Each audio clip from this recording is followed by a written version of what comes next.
day here.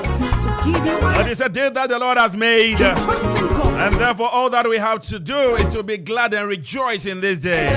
It is the day of our Lord. It is a day permitted by God, counting us among the living. It is the 30th day of the first month in 2024. And we say, Lord, we thank you so much. Abba, Father, we thank you for what you've done with our lives. We thank you for the opportunity given us. We thank you, Lord, for what you are doing. And we thank you, Lord, for what you are about to do with our lives. We say all glory and honor is yours. We bless your name, Jehovah. Among the gods who can be compared unto thee. You are the creator, Elohim. You are the beginning, the Alpha. You are the end, the Omega. You are all-knowing, Lord. Omniscient God, omnipotent God.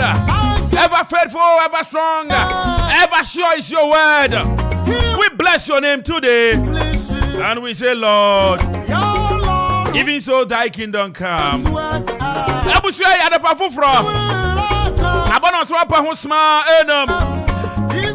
now you've been at that. January Bosome that also if you are standing there.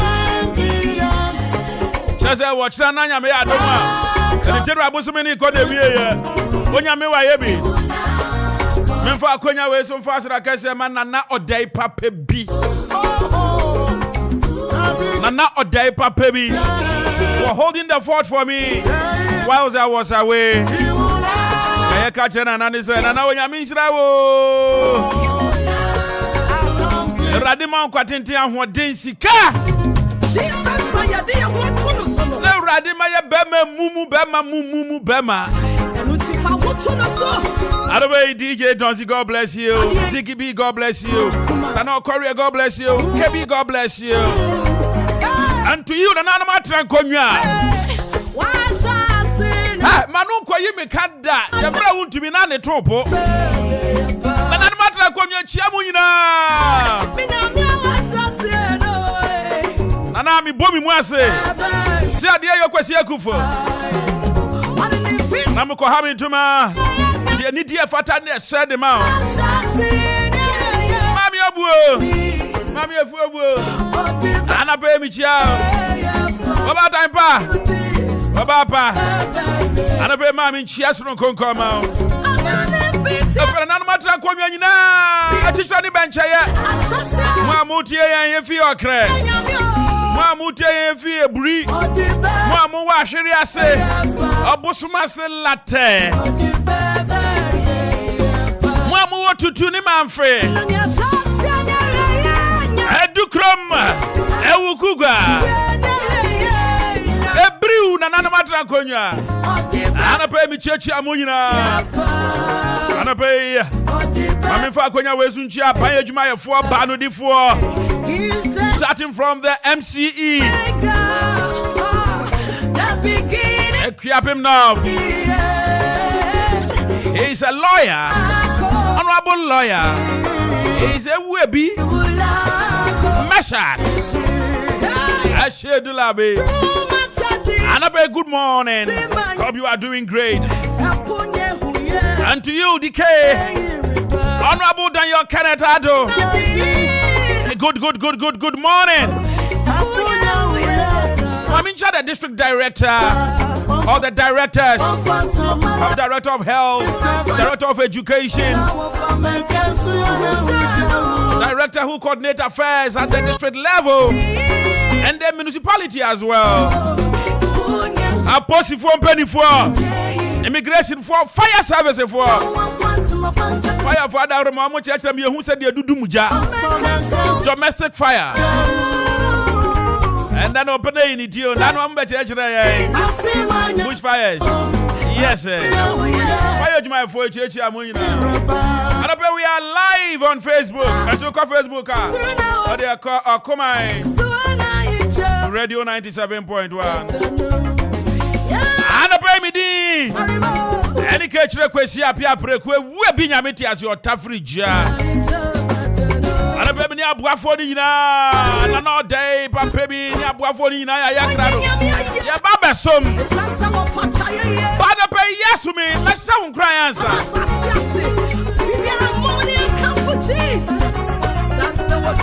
ana pe fa bible na yen hwa asem kuma be ewrade de atoma koma pono so sa me ne won che andra anajo na okunimu ayedin na okunimu yadin sana na uhu. Sometimes you think it's a wapem ewa brabom. Yes. Sometimes uhu no sa uyahwea enyeye. Sometimes uhu say utwa wani hwe benkum ehwe nimfa. There's no one there to give you a help, to assist you. Sometimes you cannot move forward. You cannot move. You cannot advance. You cannot move on. Hey, sometimes you think it's a ubiri biya bewiye. Me dawa me bompa ye radisi for Bible na biye ko Exodus chapter 14. Kind 14 and 15. Exodus chapter 14. 14 and 15. The Bible said, the Lord will fight for you. And there's no need for you to do anything. Hey. Bible no catch us in Okoman Kasa Kwesi Appea Apreku obire du say. Ewrade bako me kwama me. And intimate mfa ma ho odi ni minyansa ni minim de anya biribia. Me kan Bible no ma meti ase say ko 15 no. Or say, and the Lord said to Moses,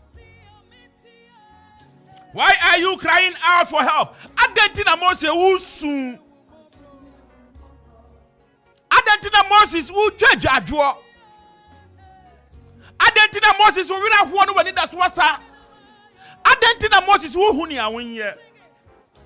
Kaakyire Israel massa. Monkweni mu. Move forward. The Lord said to Moses, why are you crying out for help? Tell the people to move forward. And I am here to tell somebody that move forward. And sister, move forward. Papa, move forward. Brother, move forward. Yes, there are barriers. There are uncertainties. There are problems. And move forward. And don't cry for help, for the Lord will fight for you, and there's nothing you need to do. According to the book of Exodus, the chapter number 14 and 15. Why are you crying? For help. The Lord will fight for you. And you need to move forward. The barrier has become sikasem. Your financial status. Eka beda uso. Yadia beda uso. What worry for say, yes, I want him ma. And your man koye wa braboni mwadisuyem. Wejumaje makwaji besia di ye jumani nkoso. And my word for you is to move forward. And my word for you is to move forward. It is the word of God. Aye radiasam. Yakobon say make yourself and just move forward. Just move forward. Just move forward. And na yempeni for no my tears say what if I what so. You got to gather yourself. Put yourself together and move forward. And we are advancing. Listen. The word move forward simply means you got to advance. You need to progress. You need to get to a pedigree, a level. You need to enlarge. You need to expand. And move forward, the sister, move forward. And my be I can boo abem. And more be near like a stagnant pool and so I taho. And as I say, pim, as I say, cocaine. And as I say, with nim, our brabum. As I say, with nim, our kiss to an amount to him. As I say, with nim, our wajumayem. Esesa ukọ wanim ewa wawaria mu. Esesa ukọ wanim ewa wumasua mu. Esesa ukọ wanim ewa umahwa mu. Esesa ukọ wanim. Esesa ukọ wanim. Esesa ukọ wanim. Esesa ukọ wanim. Esesa ukọ wanim. Esesa ukọ wanim. Move forward. Move forward. Move forward. Move forward. Exodus chapter 14 and 15. Move forward. Moses, why are you crying for help? Why are you crying? Tell the people to move forward. We move forward to do what? We move forward to achieve our goals. We move forward to overcome the difficulties. We move forward to overcome the indiscrepancies. We move forward to overcome the hardships. We move forward to take territories.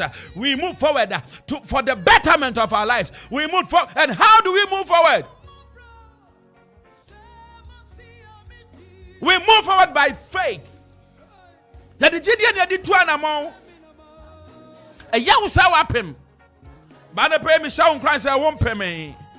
And I pray if only you will listen to the word of God and the voice of God and you move forward. Ube yenku ni mudefo. Ube konkai. Ube yensura. Enuwa nyina behu. No mwaka se we ye urade na ye. And I pray and tenacity move forward. Papa move forward. Brother move forward. Wakwa wadiya first one and ye and so what? Move forward. And so what? And you move forward. And so what? Move forward. And so what? Move forward. For the Bible says in the book of Exodus, the chapter number 14, that the Lord will fight for your cause. The Lord will fight for you. And there's nothing you need to do. All that you got to do is to trust and obey God. Move forward this morning. Move forward for the Lord. For the Lord. For the Lord. For the Lord will fight. Radiba kumu kwamao. Radiba kumu kwamao. Radiba kawasa mwamao. Ne radibe diamao. And I'm here to tell you, say, Mawa bemumbo. And I pay me shout crying, say, Jie radidi. Boy radim paye. Bise rade. And pursue, move forward. Yam Bobran kodu baby in Kasama Bemwebu. Anti me kosai me ho. Me konu me wudrewu. Me dia homa kosha me kon. Listen to me, somebody would hear me. We sit on this radio and we encourage you. We sit on this radio and we advise you. Not that we are okay, not that we are perfect, not that we feel so good, but because we trust in the Lord. And I pray, move forward.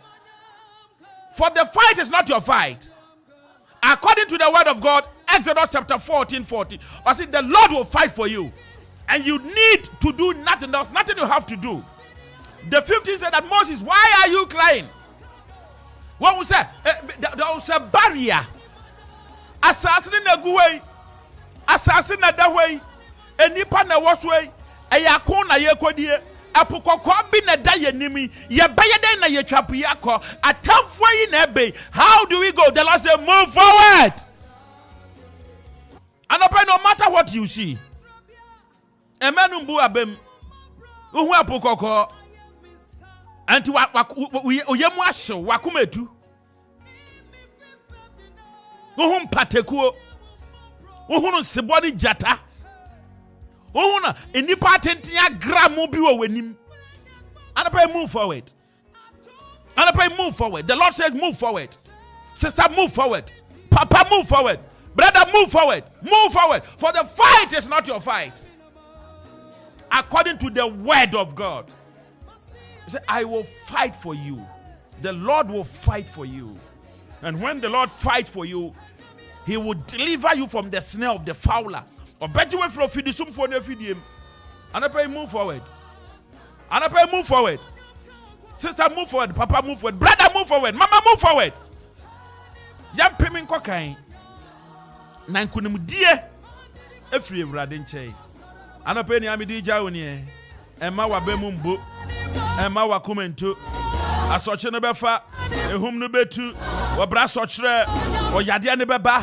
water ne beba 19 twitwa ne beba ahochira ne beba edwuma samba ya basa but move forward. Move forward. Onyame nshira kana pe o ma me kwan ma ba wo fie ma ba wo shop wo ma ba wo store ho we be radio dey ato Okoman radio 97.1 ana pe move forward ana pe yen koye ni na ewrade ne ye boafo ewrade ne ya hoden ewrade ne ye botantem ewrade ne ye nkwaje ewrade ne Akuffo katechie odompeni ono na wakokọ kan ma ye ewrade ne be ko ama ye. So hold your peace, for the Lord will fight for you. In that move forward, God bless you.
Okay, so far so good. Nana de papa baby, nana marching.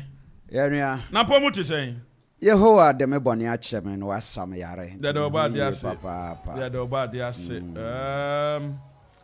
Onyame so nshira o. Me da say akwaba so. Yeah. Atiefo afel papa. Men so ma fie tiefo. Won afel papa. Dokun wura ba feel. Kojo Dakon wafel. Shumbe Katimo wafel. Jakwami Taylor. Patrick. Anita. Auntie Anita. Kosiansano. Kojo Ntare. Oh, nyina afel papa. Mebe Doris Atichaba. Ondra Crow Frey. Oh, okay. Frey, on any sister. I know I am a refuge. Selena, yo. When you know, one feel papa, panty and what bay, I say, oh, my own who say waba.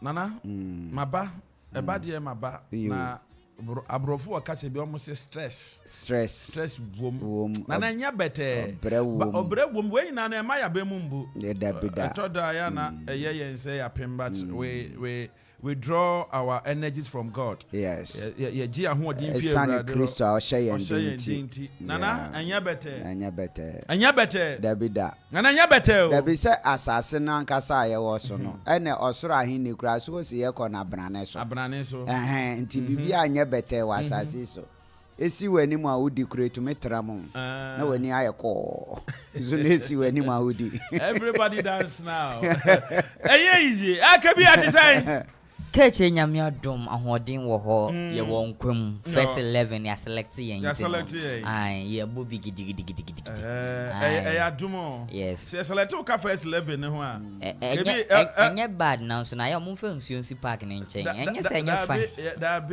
da be time na Nyankopon to mana no etwem Nyankopon won to mana biem okay he said have a prancer near ye and a prancer it's a de gobe ya mi won to mana biem na mana ne kra ya me to na ye Israel for wanwa anti wo mu hu yen no ana o mo say mana Mana means it's a Hebrew word which means what is this? I tell you anything. Oh, sir, Yakopon try na woman friends say where you who be that na dia Mana what is this? Oh, okay. Oh, most of what deceiving me say. Oh, okay, mana. What is this? Yeah. Oh, okay. And a year behind anything. Where can I be an you? I say no mudia. Kakra betimi afedi na ne necessary wudi. Fedi ma ebinka. Where na ya bodu. Ofa bebre na de kwa. Ebro so a. Ade be che na say. Aye moa. E bet my go be any ade. Kai Banyakopon ni hu. Papa. It's a wonderful. Anu aduane no de na maka ho no wato. Akufo. Na who baby obutu a wono an. Why na nuan? Say na day. Transe wo be fan so na nwen ni ho. Ahwen ni ho. Almost sadi. Almost sadi. Obi anyare. We are live on Facebook. Mr. Oko Facebook, who can one now was share Amaye, Okoman Radio 97.1. And I pay you on some I would be brave, bosso, ya beshe, and ya ecoso is a Jumase moon in chrono bad date, a busy November, a busy no, a banisa emboa, political scientist, Dodoanana, Akasa, lawyer be, or say Black Stars team, no crabea, omungono, and then so ya beshe, Anope, Yane, Dr. Gabriel, Aholobe din komana. Sure. Okay. Yanino Ebekasa Eddie and Koma. Yeah. Apim South clears the road set date for NPP primaries to take place. Oh, okay. And Tiabeshe, IMF issues. Okay. Press release on right. And then so Hanam. Anope, Yabedin Komopa. Yane Yura Atapo Kubekasa or Sumpa TV. Ino Kasamwa NPP. ESC Apim South Constituency Youth Organizer and then Bedin Komo Dennis Miracle Abuaje Honorable Yanen Bekasa Lawyer Goslave J Tim Crimes Yanen Bekasa Nefi Lawyer Moses for Amweni or your season sports journalist in Swakasa studio no yane Yura Calvin and Ponsa Eddie or no your head of sports our command radio and Bedin Komo if you Ura Patrick and Ponsa aka Clinton or MPP deputy youth organizer our Yanen Bekasa Yane Yura Owusu Gideon so your NDC Deputy Director of Communications Bureau, Akuapem North Constituency and so Akasa na Yashe. Sadia Ebeya Yebetimi Abua ma o my Ghana Ebetimi Afan into my payfra. Ebia Yabe my uncle fast sports.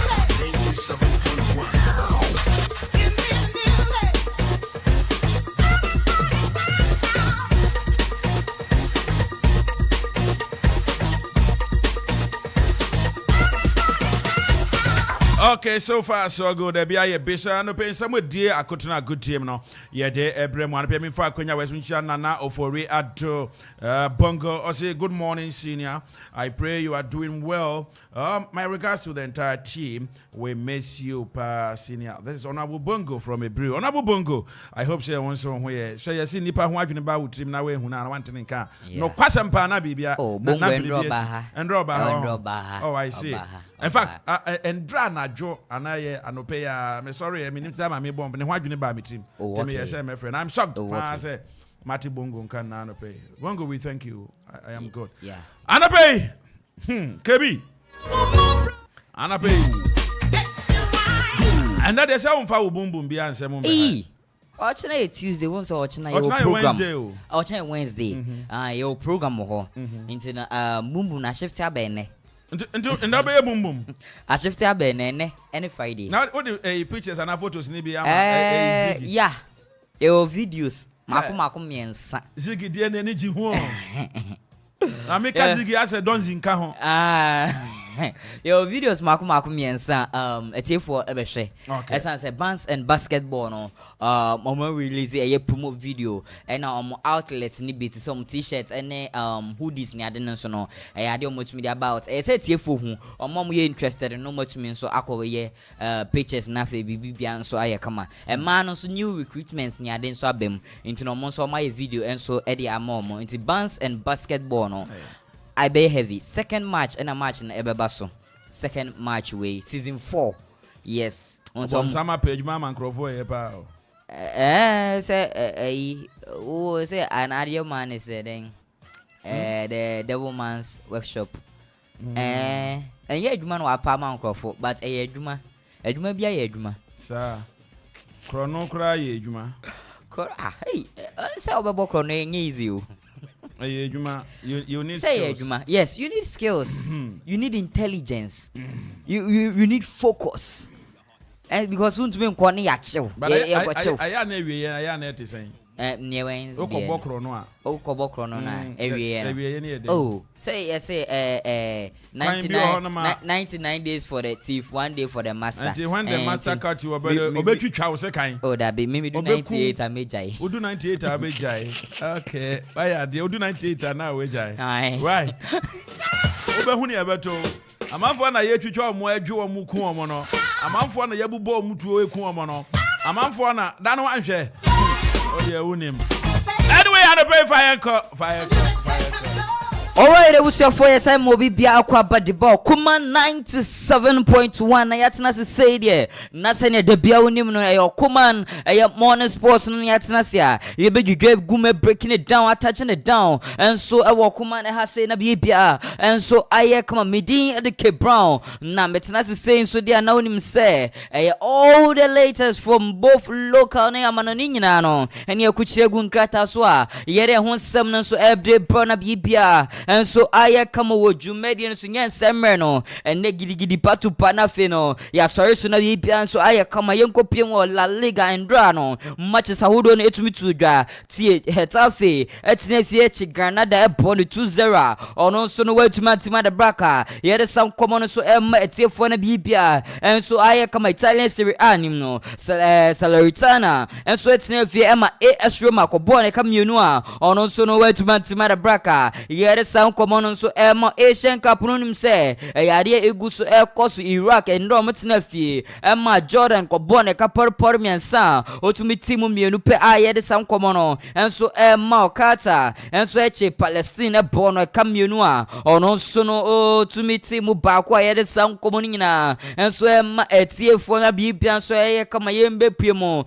our African Cup of Nations in the playoffs no, and Ram Comono and Yefediagro a giddy empire, a giant papa, TSN city, a couple very a Mauritania, a Boneca Bakwa, or no sooner went to me Antimada Braca so much in a way in 90 minutes, pepe, and I had some common so Emma Natie, the biggest match of the night, no, Naya Senegal, and so any Ivory Coast, not Senegal, match in the chassis under 4 minutes in Senegal, I Diallo or Boat Nedican Paso na Ivory Coast for no Muyamashomo. 80 and 4 minutes no, and a Sadio Mane some skirmishes via all the person Diallo na. Honosono, edit what na yet some common so Emma Bibia, and so I come and Apreku Frank Kesi, say Ubiko Chobi in the 86th minute no. I pay changes near the coachy or young skirmishes near the 86th minute no, and a Frank Kesi, say first no see a kind of my FC Barcelona. He say we're moving at a Saudi Arabia. Here some common so Emma into Frank Kesi, Eko Jina a penalty chia or Poto at na, acquire 1-1 match. Travel into the extra time of the competition. Here is some common so na extra time no so obia into me and to na penalties no Senegal, yes, Senegal. It means 4 out of the 5. And Ivory Coast about penalty there. Omoya dia papa.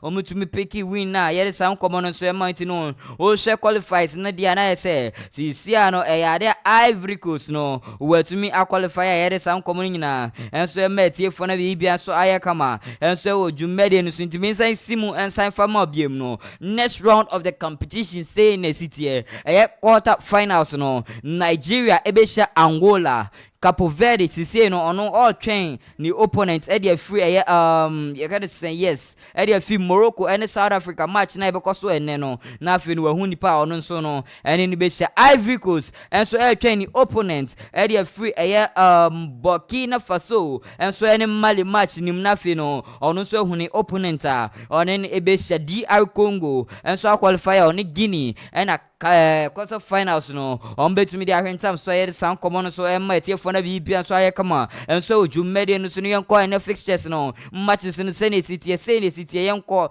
European Champions League no eguso so Paris Saint-Germain man no and now my bet in a fiat on Sadia Frey Chelsea man no mo dia rentam so South Real Madrid and man so any hacking ebet me dia rentam so Yere sound common so meti for na bipian so aye kama Ayas e man so no ene omuni AS Roma e man no ebetumi dia rentam so sound common nyina so ye breaking it down Bayern Munich big match of the night no Bayern Munich e man no enso ebetumi atena fiato no Sadia Frey Paris Saint-Germain e man no mo so etumi dia rentam so yere sound common so e man na bipian so aye kama England Championship nim no ene too much is ebetumi to Coventry etena fi ato no Sadia Frey Bristol City South Leicester City Tsinefia to the side of Swansea City no mo so etumi dia rentam so yedi ni nyina enso ere mo Nottingham Forest enso no and English Premier League no nim say midweek action na returning into Nottingham Forest ebet the fia to the side of Arsenal no mo etumi dia rentam so Fulham enso ene Everton South na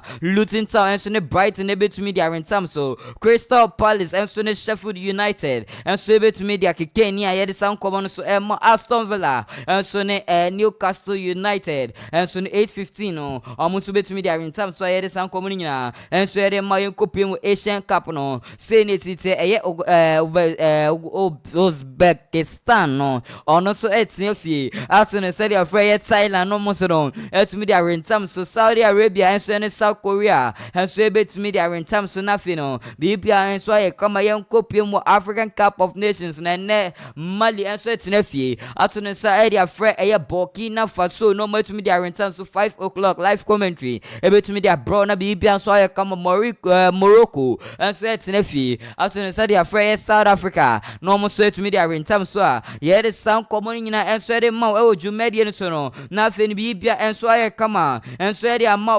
yenkopium unim say Andra Owe Pima GFA was selected a Black Queens Management Committee na names number out say the city Dr. Gifty Owar Mensa a chairperson Sansuna Obenya Salifu Zida ono so the vice chairman ASP a Naomi Abdullahi ono so a member Sansuna Obenya Rose Osai Bonsu ono so no a member Nana Fosu Jabo the second ono so a member sound common so edi free the Ghana Football Association the sound common so edi mo na nim say ndra Brante Alidu Seidu or no to me ko sign the contract pa edi ma start Ramsa the sound common and so edi mo na Brante and sign a contract no or say near all to influence no so ko si aka edi ma start Rene Boboko no Brante ono nini si aka o Ghana ha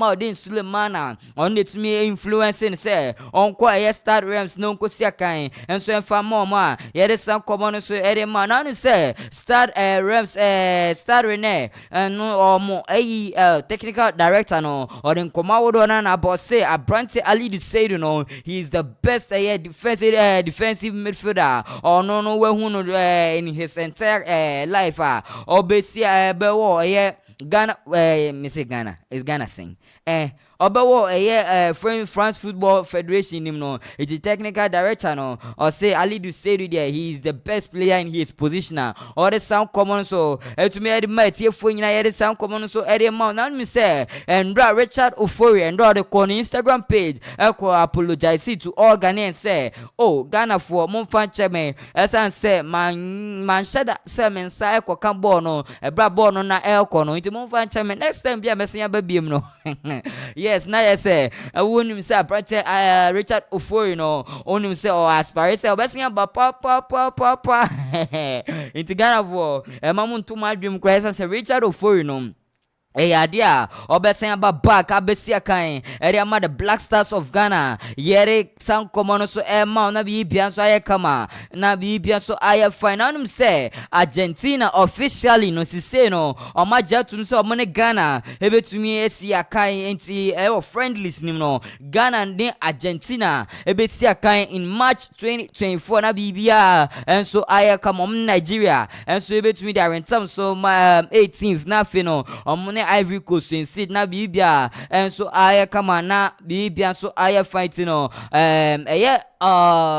Argentina Boboko no omone the Black Stars of Ghana ebetumi dia rentam so aye san common so ede man na bibia enso aye kama enso Jumedi no so nanim say endra assistant coach for Ivory Coast and etumi ko gina stance ma Ivory Coast otutu nyama ba team wadre enso ede mama omutumi yi Senegal eli free ma ye san common so mom na di say no ngofo consider say coach immense fight ye betumi afan say permanent coach for Ivory Coast because less than 1 week where to me they prepare Ivory Coast team to face defending champions Senegal to me yomu dia film dia any Branton pay for dodo na susu say omon fa adwuma no enhye sana fino o to me tutu nyama wade enso enfama Ivory Coast Boboko no na bibia enso kama onum say and so ade Al Hilal enso any Inter Milan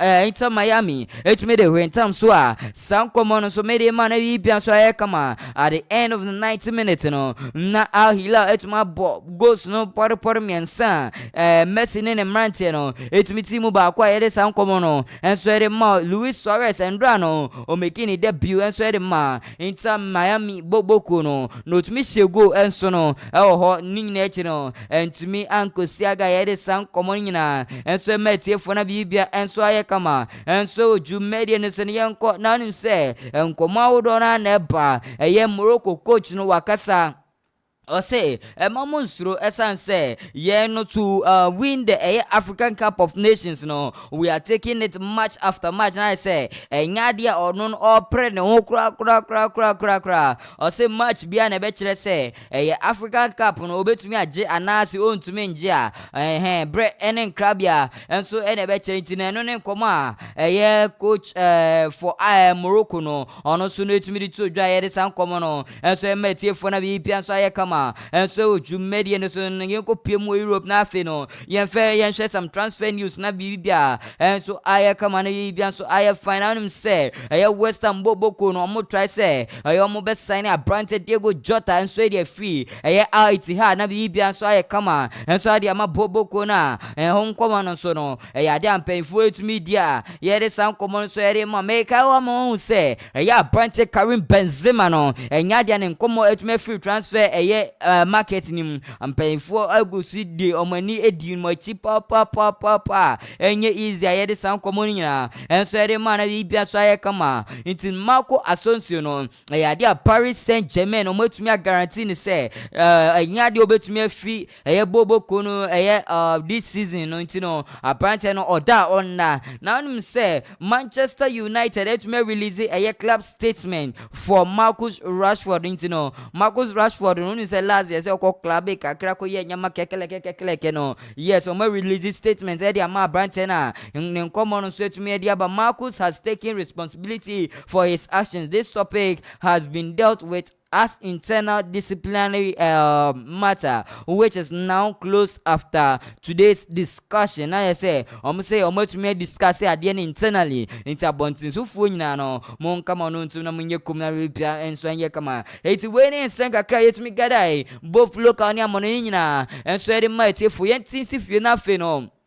Yeah, for the boom segments, we're in the less than 3 minutes, it's informative for na be so yeah, come into no fear, be primo Facebook, yes, be primo Facebook, boom segment, and it may do so, it be primo Facebook, Okoman 97.1, Okoman Radio, Okoman TV, be primo on a fino, yet to be found, common to mean trust and so, boom segment, yen animal mark as a phone adena, or modi almost say, yes, a basketball, any sports, and on the best ni so cheve omo fanye nyuma na ebirim ade ye ni ade ni yes ye ni nyuma ebimu de omo de ni ye omo twam na kase obe cheche no be hwe ni a omi nua ba enso ye enso ntizigi yenhwe outlet no na fe no amanfo hu hudi ni ade a omo tumi nkofu etuma ye ade sponsor ye bonds and basketball basketball team no na fe no nkofu hu etumi ko purchase bia ye fa san common so ma ntinu twa t-shirt any ade na etumi aba out ntino oko Facebook abe t-shirt ni bi hoodie no o efe papa obe yes ai logo don say dem no kama obani jina opa wadani na echi na ya choro Bands and Basketball no wanna see what's na bibia so aye kama and so say oh you heavy papa yanko next video yes promo video no yanko no so na afi no yan share ho so de na yan ne tem ne sorry so na afi no bibia so nye kama ntino be promo Facebook yes be promo Facebook season 4 loading second match 2024 no etino share mana yes ya recruit um foforo na won say wo ba say showcase bibi kakra de kire mpanfo na fe no ye hu nia won so no ukita enia de a also de match nim ti no wo share mayua na omo ye heavy pa hey etino wo share we Joanna na ba ko na ye Jezel etino JJ and J Joanna any Jezel na etumi wo so nyama e de akira Amanfo yes we the rest recruitment ometumi aye I say yes omu kita nyama pa yanko other team no so omu so recruitment omutumi ye na fe no for say yes maybe say no Amanfo mo bra na nkobo bibia amfa nkoye niama ense na mfata o omu say omu de bebo basketball e de asho mo country no any mo nyamintini yes we the blacks every recruitment omu so omaya ye de sound common so emetie for yes oba say showcase bibi kakra e kire mpenfo say yes basketball na aba no so no yes oye heavy esan say we esikafo na kwhwe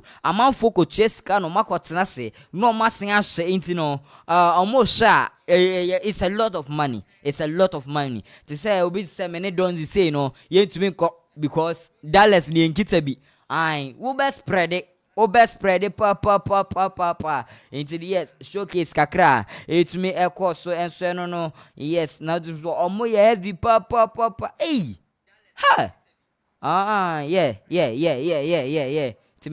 metimo ai it's no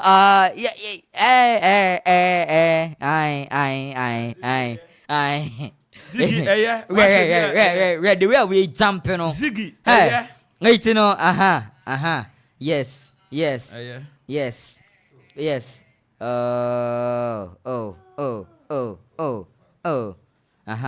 It's Bands and Basketball ni there. If you ask my fan nyina no, who the best basketball to watch Bands and Basketball. Na and for when di yine nkwa echi. For when di basketball game no mo bono so. No na me project you. Enya yi no na me project. Na me project no ball no mo bono. Nti no I na tie for I careful. Say we say no, udi echi we akoye we you It's when in Komo kakra sports segment near to me the brem when I be so I come a kukuda ba primo fia pa kwame amponse di e bet na say na GFA and near my pure mo ye e de akere ye Ghana football me share man ka ho asem but it's alleged say dia Ghana football e di $8.5 million and it to me the call AFCON no e ba AFCON no ne da so kra na $7 million. Can you imagine? I say, yeah, no, AFCON yaje. Ye film group stage and so AFCON no yade ayaje. Nti ne Kwame Amponse di ebetuma tena se na ode all the latest free segment no so no etumi dia bread here for na bi so I come stay tuned say ne ye doctor Gabriel Aholu ekwa kodin komo na afi no komo na ye sha say Friday no wetumi ato aso na bi enso I come enso jumedi no so midin K Brown Junior K Brown and matena say amede sound komo no so etumi bread etie fu nyina no enen so no ena me de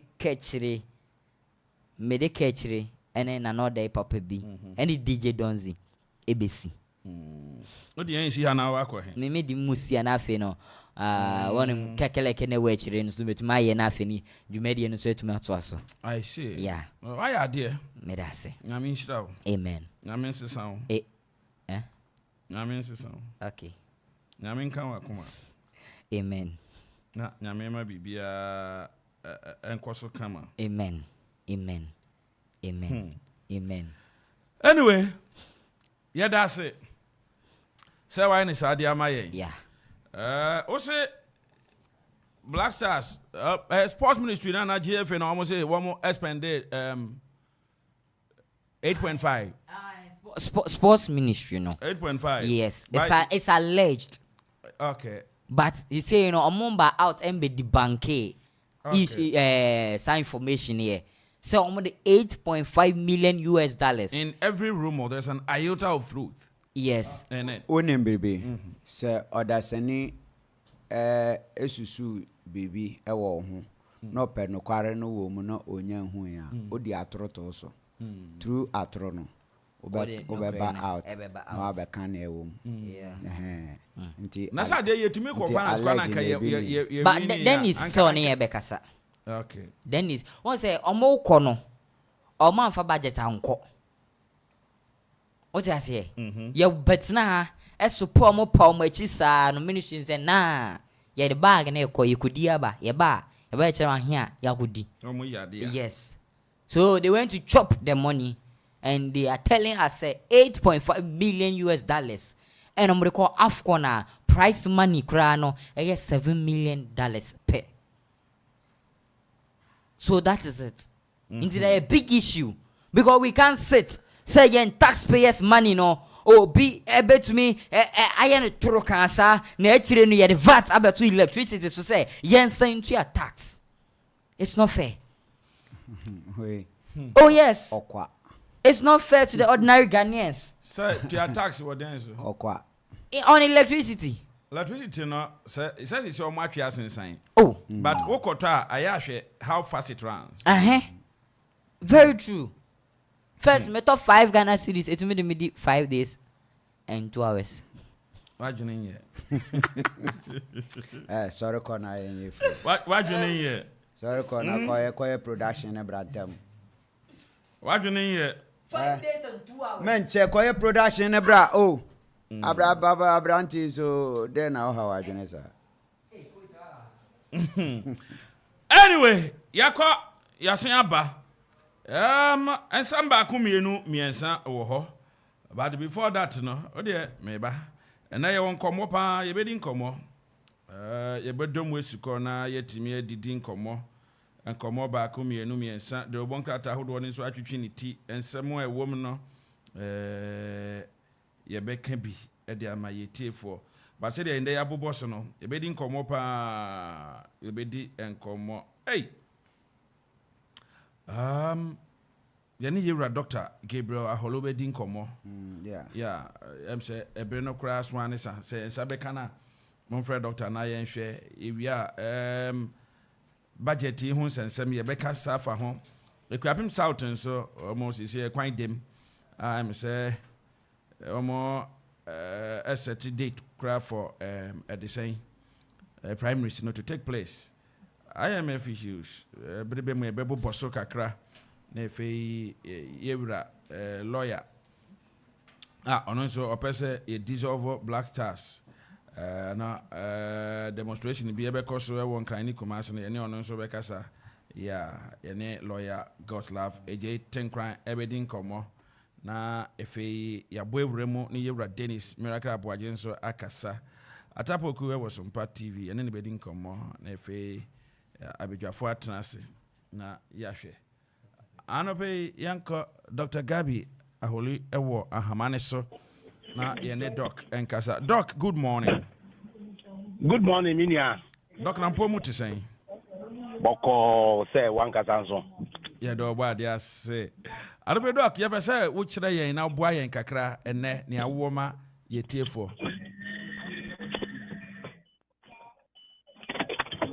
minia sa woni no wo fam kakra o doc pacha say wotemi nka me say enen so yesere say ubetimi ne awo ma yen bia no be ma yen saka and the den na yehwe yade ben na yehwe enen no senia yehwe dwumedie na say last week no da so gu blood groups no eso yaye o yɛayɛ B ɛnɛ ɛyɛ AB wɔn a mpere bebree meka sɛ wɔn yɛ abɔdanfoɔ no wɔn ne hefafoɔ me say wɔn a me tie from sɛ abɔdanfoɔ no wɔn ne hefafoɔ blood group bɛn no ɛyɛ AB doc kyerɛ sɛ ma bɔdam na me bo positive foɔ ne bɔdam ana negative foɔ no AB foɔ no positive ana negative sɛ woyɛ negative woyɛ positive woyɛ ati me bɔdam and the doc mabɔ wabɔ ne osuba no yɛbobɔ so a wobɛte aseɛ be AB positive mo we are very scarce say ekwapum nyina mpo e penipa 100 a yentimi nya we are very very scarce AB positive no I'm telling you gospel fact I see one shy adwuma mu awo nyina no unya nipa ba komport say wo usuku awko nyina one shy unya nipa ba ko te say wo we are less than 5% of the human race. Na me kai say o negative ni na say wo mo ho scarce pa o. David o say all the negatives ni dey scarce. All the negative say negative ni scarce. A B negative ni scarce. A B negative ni scarce. A negative is scarce. Okay. That is a fact. Okay. But so blood groups ni nyina abomu a. Ni atini A O L the strongest. Ufri one waba B. Ufri one waba AB. And sana waba A. Na esan say A before no achi ahondin kakra fi B side. And o ma twa ahondin kakra fi A side no ma ko say hermaphrodite no. Okay. And at the B no ni say B no is the most intelligent black group I ever in terms of academics. Okay. And you may be able to share all the black group in Tasa. What the map be? Obetimi aye amana bro bia de so. Okay. And na ufa na woman the weakest blood. Okay. Yet the most fertile blood. Woman hallmark no perfection. It is a way A B na watch we kakra and a watch we kakra. Okay. That what I say. It's one more characteristics in they normally suffer from what we call bipolar. As a debia na again or any so on your papa and on your bonnet. Say onimadia or extremely good academics. So nimusono wa born to they are extremely wa born. Hey. And the media ni bi. Aye niam bi nu. Nti ubon say ye nyina ye call school no. Ubon hu obi wo class a ye bisa question the first two people that answer no kan bi. Obi so the obebo na boa. Usama no answers class on copy exam ko be copy eti. Ai me hu bi da. Extremely wa born. They are extremely controversial.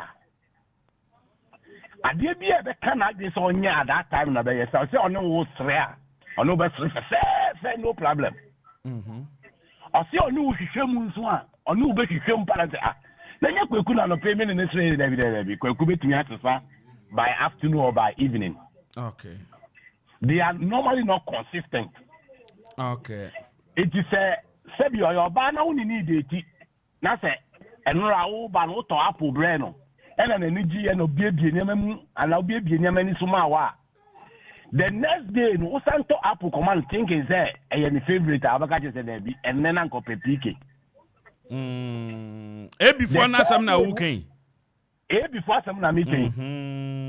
They see their moon. You cannot determine what they will be saying or they will be doing to you at a particular time. Yes. Mood swing. Very, very swing. I see. Nti obeti na ba adwuma wa ko san adwuma isi okoye no kote oye oni won sre oni wonya hwe bibia ha no. I see. Ageno na ba kwa ka ba ko na enne no sa mood no de ba. Wo mo so ne ni pe bia se oye woni ne ye tenant wo fie na se ya cheche apra amamo. Wo da wo pra no beti maka se wo pra na mfi. Isu na eso no pra o. And on one case, I'm so proud with you. I can want to find home. Who could you dry? Go to like I say, when Chini, and Kauti, I guess I got the Akashani Buo, and my chairs and I'll be another 2 years. They have something to say about anything that you do, be it good or bad. I see. And adeɛ baako a time ma yɛkae ɔmo paa ne sɛ ɔwɔ association bi mu ana ɔwɔ adwuma mu a ɔbɛ adwuma ɔbɛhu sɛ wabɛ adwuma wamba adwuma so obiara bɛhu sɛ wamba wɔn tae yɛtae from mmensa ɛwɔ abusua mu ana efie mu ana adwuma mu ahompam gye ne correct yɛn nyinaa yɛwɔ radio station ɔna asɛm bi asi ɛwɔ brew station ɔno na ɔbɛte first abɛka mu obiara hu sɛ kyale the information done that's how they are. Se woni obi ku na se wonti membu nipa no ana se woka se ojaya onu betia je wo ntokwa no akon awi ni fight na ma simple no ya dambampa only bipolar, that is how they are. Okay. And mostly no ni omudi ya omudi daye ana asem bia omudi tu omutima ansa na omuda no omunyane ehu adwuma na omoye. Okay. So they don't digest issues before they react. Okay. Woman so no eduane nyina nka ye select ema all the blood groups say chinchinia the way and amen the way no. Woman no say the change of the mood need the change of the blood need no. Omutimi di bibia bi. Okay. So what I say? And na bibia. Doc na me bisa say sa blood group here and there wo church ceremony a sha say break akra ni no any your temperament no sunsun bi dantemu ana say eno na influence your temperament. Blood group na influence your temperament. I see. One say the temperament, mostly those words are used by what we call pastoral school, whatever it is. Anyhow, those things have been, but mostly no, the temperament and the blood group reach. I see. And you bet me, I can say, ejina obi blood group so per the person's reaction as a blood group never manipana reacting in a certain pattern. Yes. Yes. Is it an inborn tendency? Can it be altered? You bet me as a son. You will be a yen ye pay ye dear 1 year ye chili. You will be a bet me a yema, sir, as soon as by a bet me a danica crana. Yes, a bet me a danica creepy in a sense, your environmental factors. Okay. Your association factors. Okay.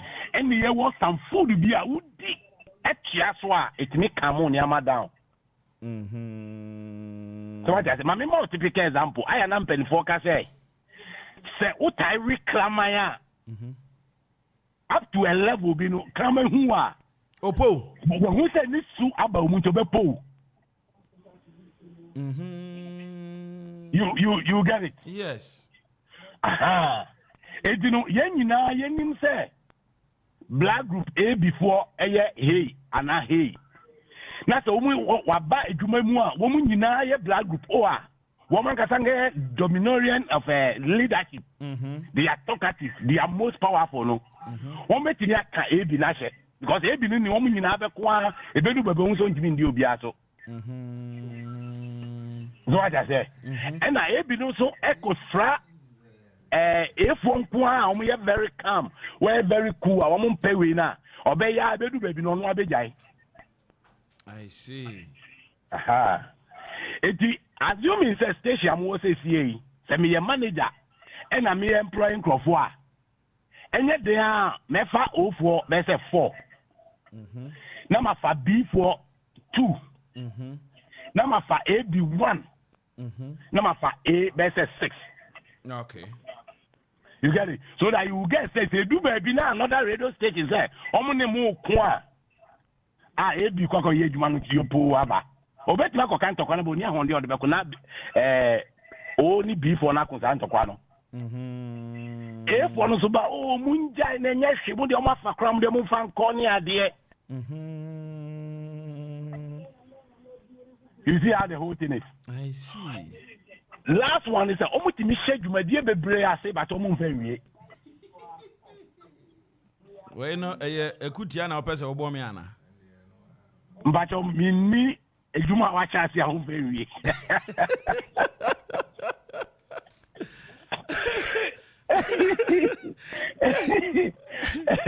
Edi sadi fa we no. Sabi woni na ekemp na na sa wo ware na. Sa wo pesa wo tena ware nsi na de bia no. If you say wo tie ono, ni ode ba ni ode ko. I see. Because wo pesa wo share no boot for boot and our no be die. Yes.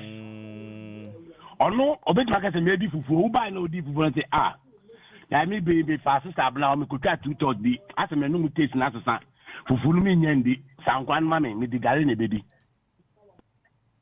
Doctor. Papa. Oh yeah, magic what?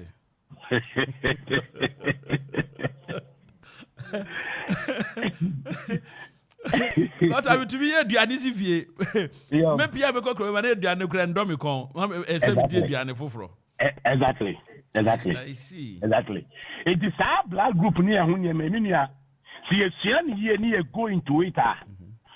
Oh, why we announce a Nipa with San and the black group, Tiana and the Suban Chabit in the Natana. Doc, I mean, Bisawo, sir, your group, do we inherit it from the paternal side or from the maternal side? So, just look at it very carefully. Say, do time, we have the chromosomes now 46 and 23. Okay. At the day, yeah, you know, this means Obaku the A neb and Obaku the B ban a kabum. And one day a pentina the AB. Okay. And then Fanasa Ukwakosha will hear any more. Near Nimodano, the strongest on the day because we did the Anepa, Bibia Crojeno. Okay. Will dominate. And you likely say, oh, no, Nimodano Beba. Those say, oh, the strongest. Say, oh, worry. Yeah, which is the weakest.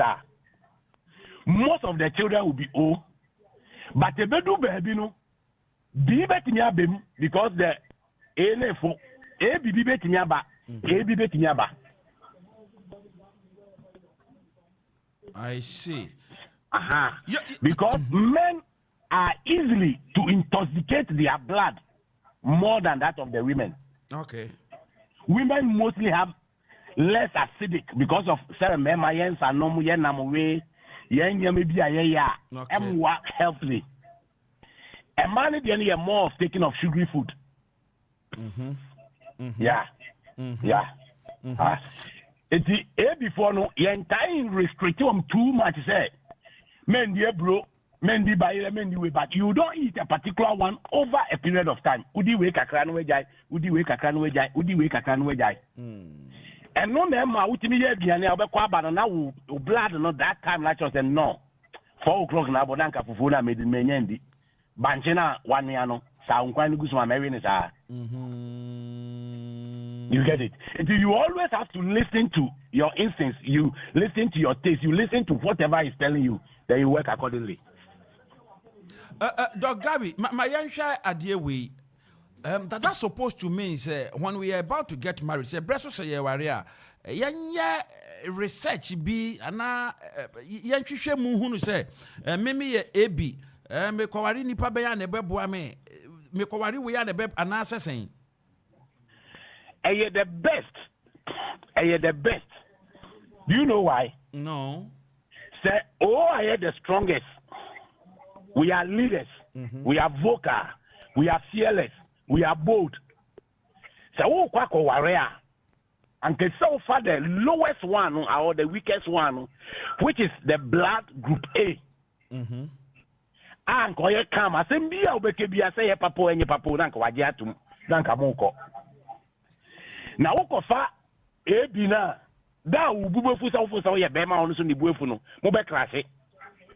Okay. You get it. And na ukofa be so ye very intelligent because ukasa dodo asema ukenyina nyanse de ani. The being will bring the good ideas but also near one day now they be pushy. To say that no ni okra wo ho.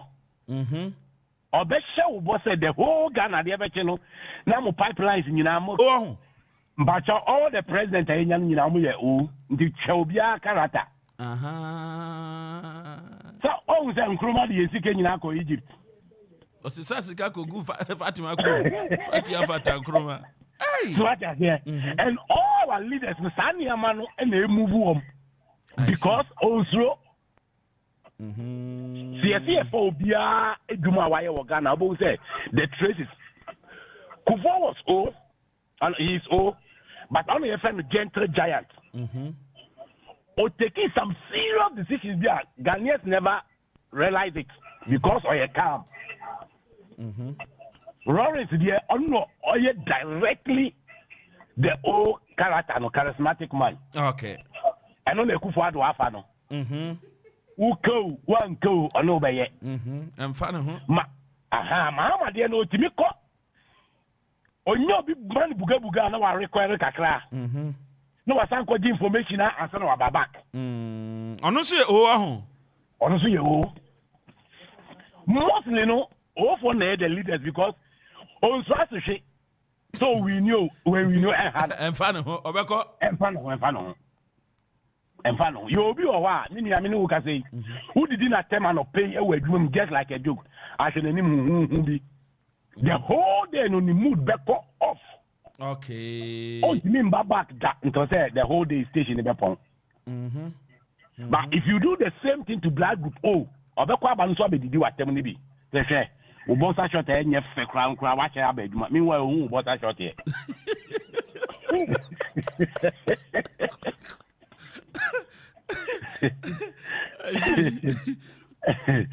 Edi tell me peka say me black group me say positive pa edi me no sanka me ware ye na me pese me ware a ka me kopre e bia oye din na me ke bia no asimira yo mate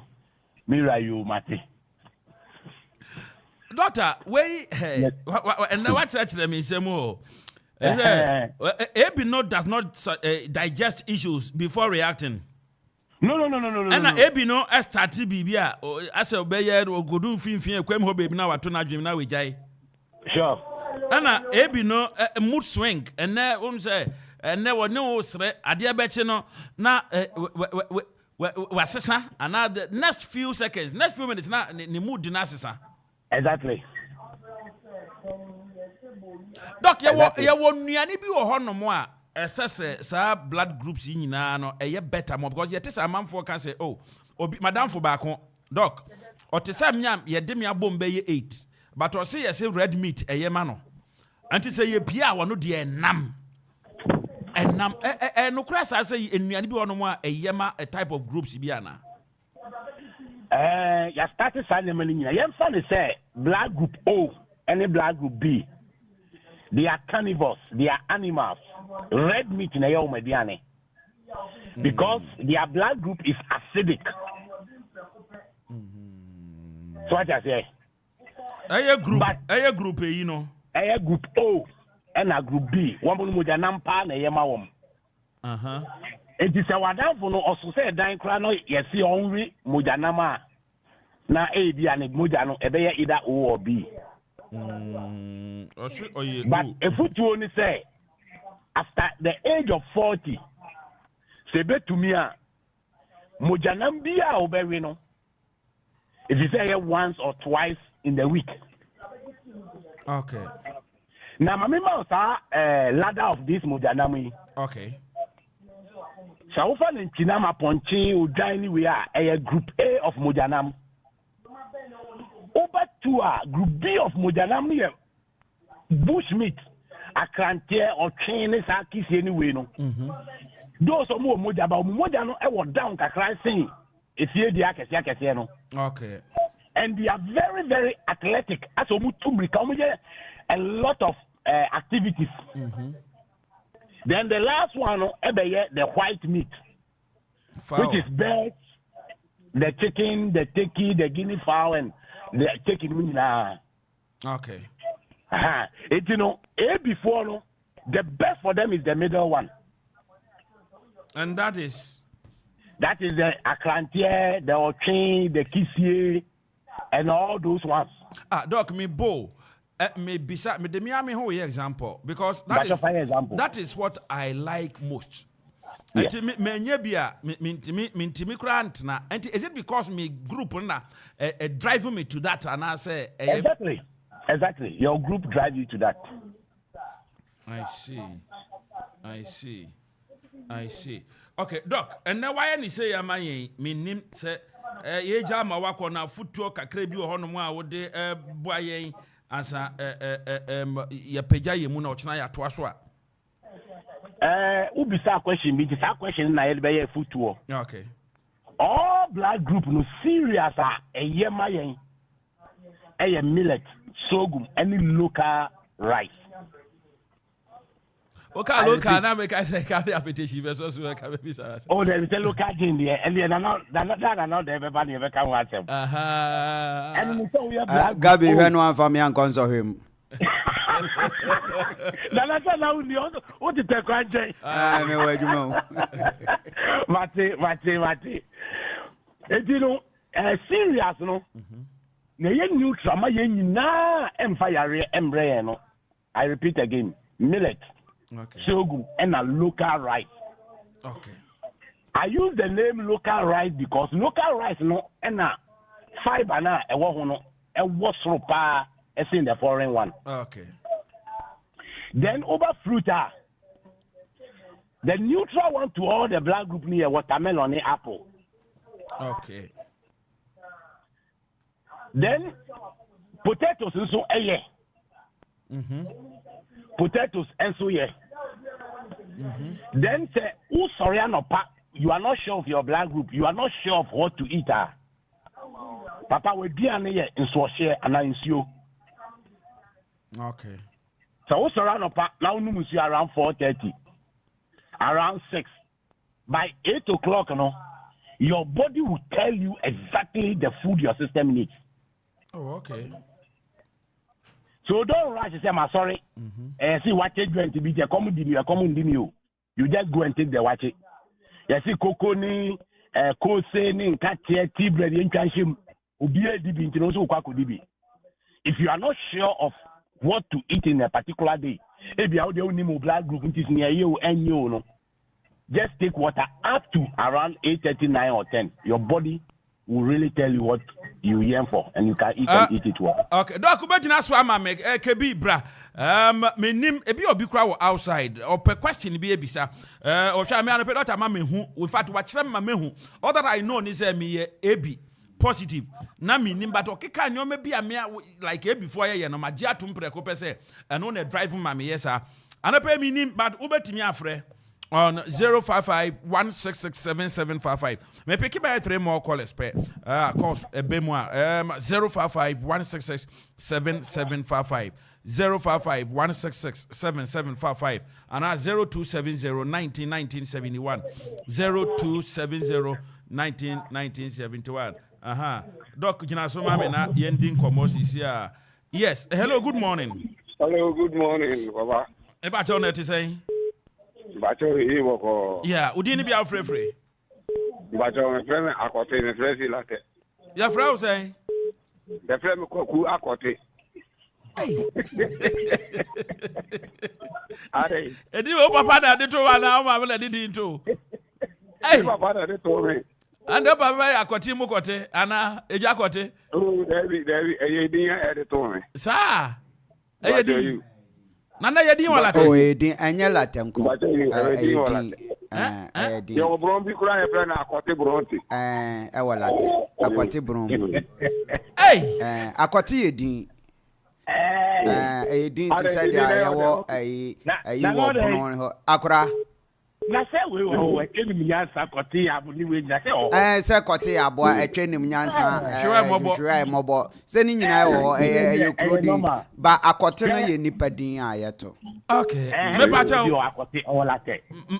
Matepa doctor jina so a otie o ayentie o. Eja akote. Mesro bebre. Me papa kan so ampa me ebi we ndino. So me imagine the a fast. And do baby so say na me city. Ndi no kan no pepe. Okay. Oh, ejakoti. Yeah, papa say on chire sene. Okay, me pepe on chire. Me pacho. Na me tia me brother ba ko friend Agama. Agama lizard, Mate. Yeah, Agama lizard you me tia no. Yo. Me das. And I try to form be nyina. Oh, okay. Mbe ejakoti chechi ambe nyina. Ochiachira hantan for me nyina. Ejakoti. Mate. Hello, good morning. Yeah. Okay. Enti unso be Dr. Jinaso wo tie se wo de na question a obetumi afre na we bisa. Wo hwe wo ankasa usu bi ne wo ban ne nyoma bi a frɛ 055 166 7755 055 166 7755 na kote dia dey 055 166 na enkranfo nso a woto atwe no so enkranfo to atwe edin ha me ma atwe na dey papa ya wo fi pebe na wo ko ho ya ya wo kolon na se ke ho kolon kolon ya wo amata na se kote ayekro hey doc meba hello good morning. Hello good morning. Meba che odin bia frefre nka so me frefre la se yo hey o chira hantan ana say da bi mi wa kubase o kubase mi diem ho okay mate pa ma yentie we me pa cho mi group ni o positive but na then na me see okay me pa cho doctor be you anu sisi a we o positive anti u bisa doctor say biribi o ho no mo a enye ma wa na okay all right yes Dr. Gabi. Yes sir. Me pa cho o positive or say okay obi was soon to the my yempeke odusu wie yes hello good morning.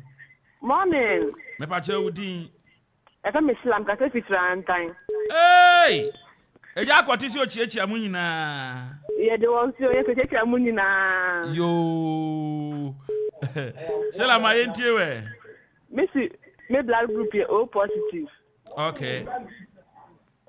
Auntie Diana, opese hu. Me pese me unye mama nye mami. Okay, the same question. O positive opese hu nia eye ma oni ne eye ma. Okay, mate Dr. Gabriel be you ano. Ma yemfa call we so na yenhwe ono so nia obeka. Yes, yeah, hello. Hello. Yes, good morning. Good morning. Eti say. Na me adom na so. Yes, we home me mobo. Me pa che odi ne bia frefre. Pacha some Victoria Safi Akropong. Victoria, my entio. Pacha me O positive. Hey. That man in the world no see O positive. Oh, okay.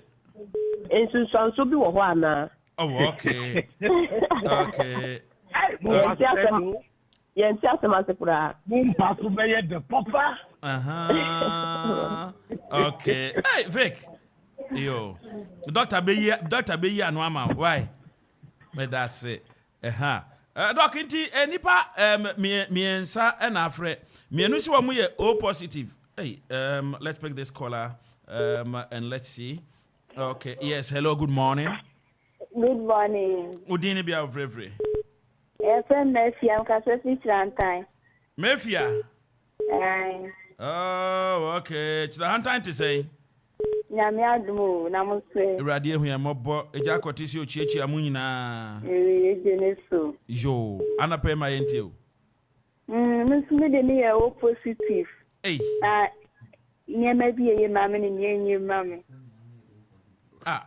Ada obi obefre bia ye O positive ana. Okay. Mate Dr. Beyi ano why? Actually, hello, good morning.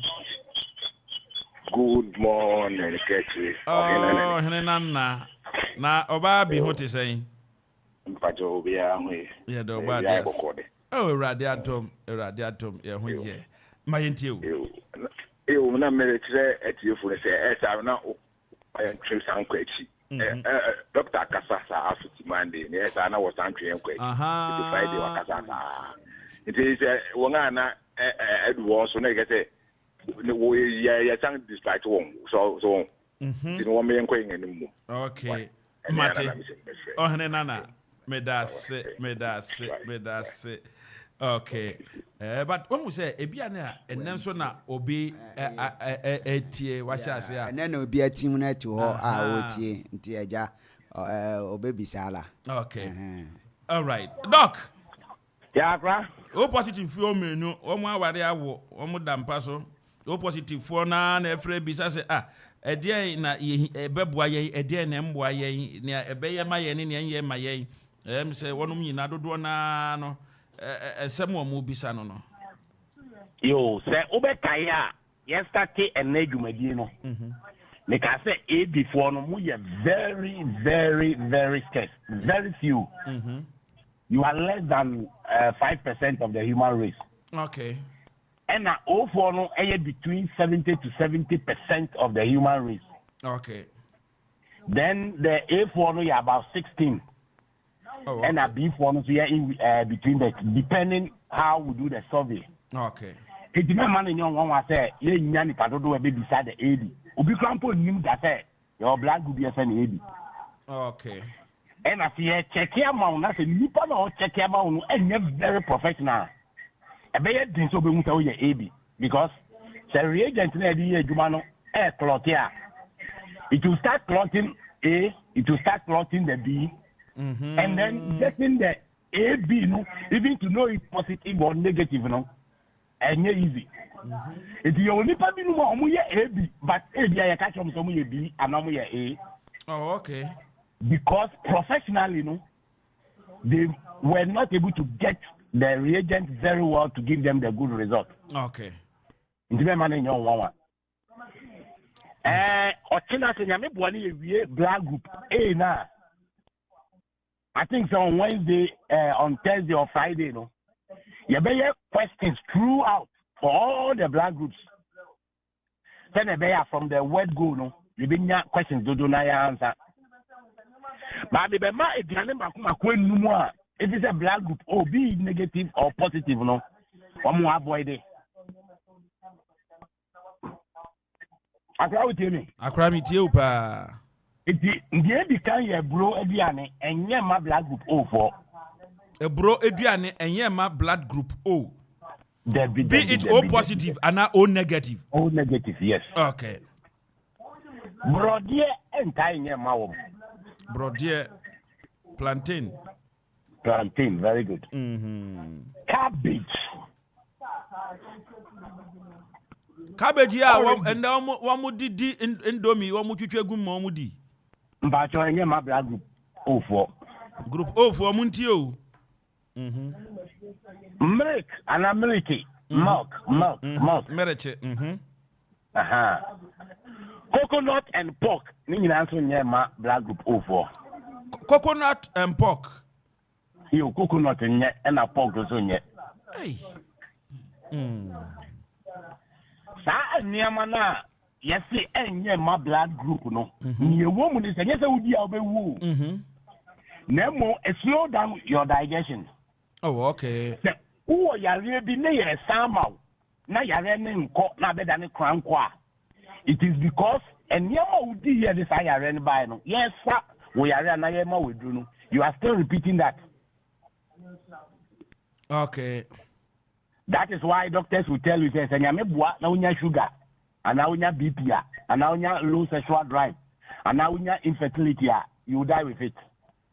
Because Nipan, what I can say more new, we know, ready, say, obey the now, doc, so bit to say me say, Ebiana a pork ye mammy na, may you catch me say pork in ye mammy cran a bedding. A bed yet day, doc. Mammy be a mission war, Jamestown. Or was 60 years plus me wait 123. They say, Emma is any oh ye mini otim doy. I say, hey, quite my magbo, Minister no call me. There is no denial, so we are ready in town. I say no baby. Obi so pefufu oye black group abroad ye mano. Prekonamu nye mano. I say no so and then the Diane, when dear obewu, all these obewu, obedi. Now we. Yes. It's the doctor for yeah, how every month, but checking him out with Drew, but checking him out with Drew, what can I say? What can I say? I see. And the Diane Pie, my blood group, for all the doors, woman I come on myself. Bayre Yamao Pa. Bayre. You. Bayre and any day, Kuntumbra and Yadua, and Trowana 7 Miki. And a tomato stew. May bought the calories, which is the carbohydrate, Okay. That means the vegetable need fruit to not attack as well. Okay. Millet, Ayamao Pa. Mojanam, Ayamao minus Apreku. Okay. One more to make the local rice. By then, all type of blueberry when we are counting. Okay. The over fruit are a yama black group or apple, banana, mango, pineapple. Ninayama popo ni ninayama. Okay. But near any amount of acidic ones.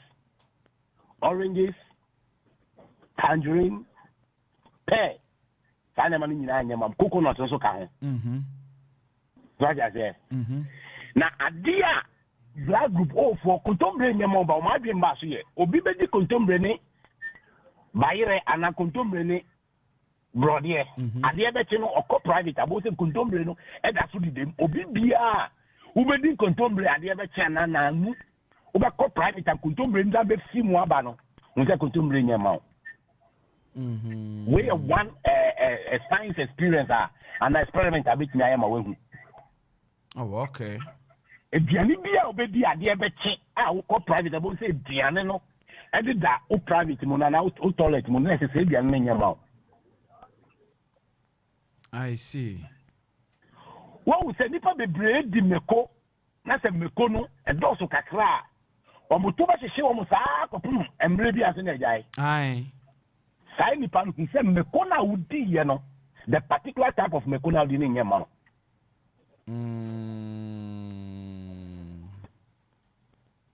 So, Mekwa and Kayema Yampa is the West Africa and Ghana, a cayenne pepper. Cayenne is Abu Cotin, Tintina, and Papa, and Anamubia. But a beer hobby. I see a giant, I will walk off anyway. Me who miss one so now up to predi me who be up to and no a draw and no name me if you see me kwa yendi about no fifi the bambara beans are yendi and one if you see we form na frudia those are natural foods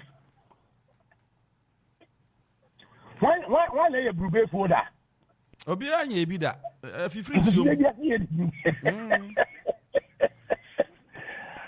So when are you in Kotoda? Obia yan koto. Agra. In Gobo, you start to see a few way, health investment. Okay.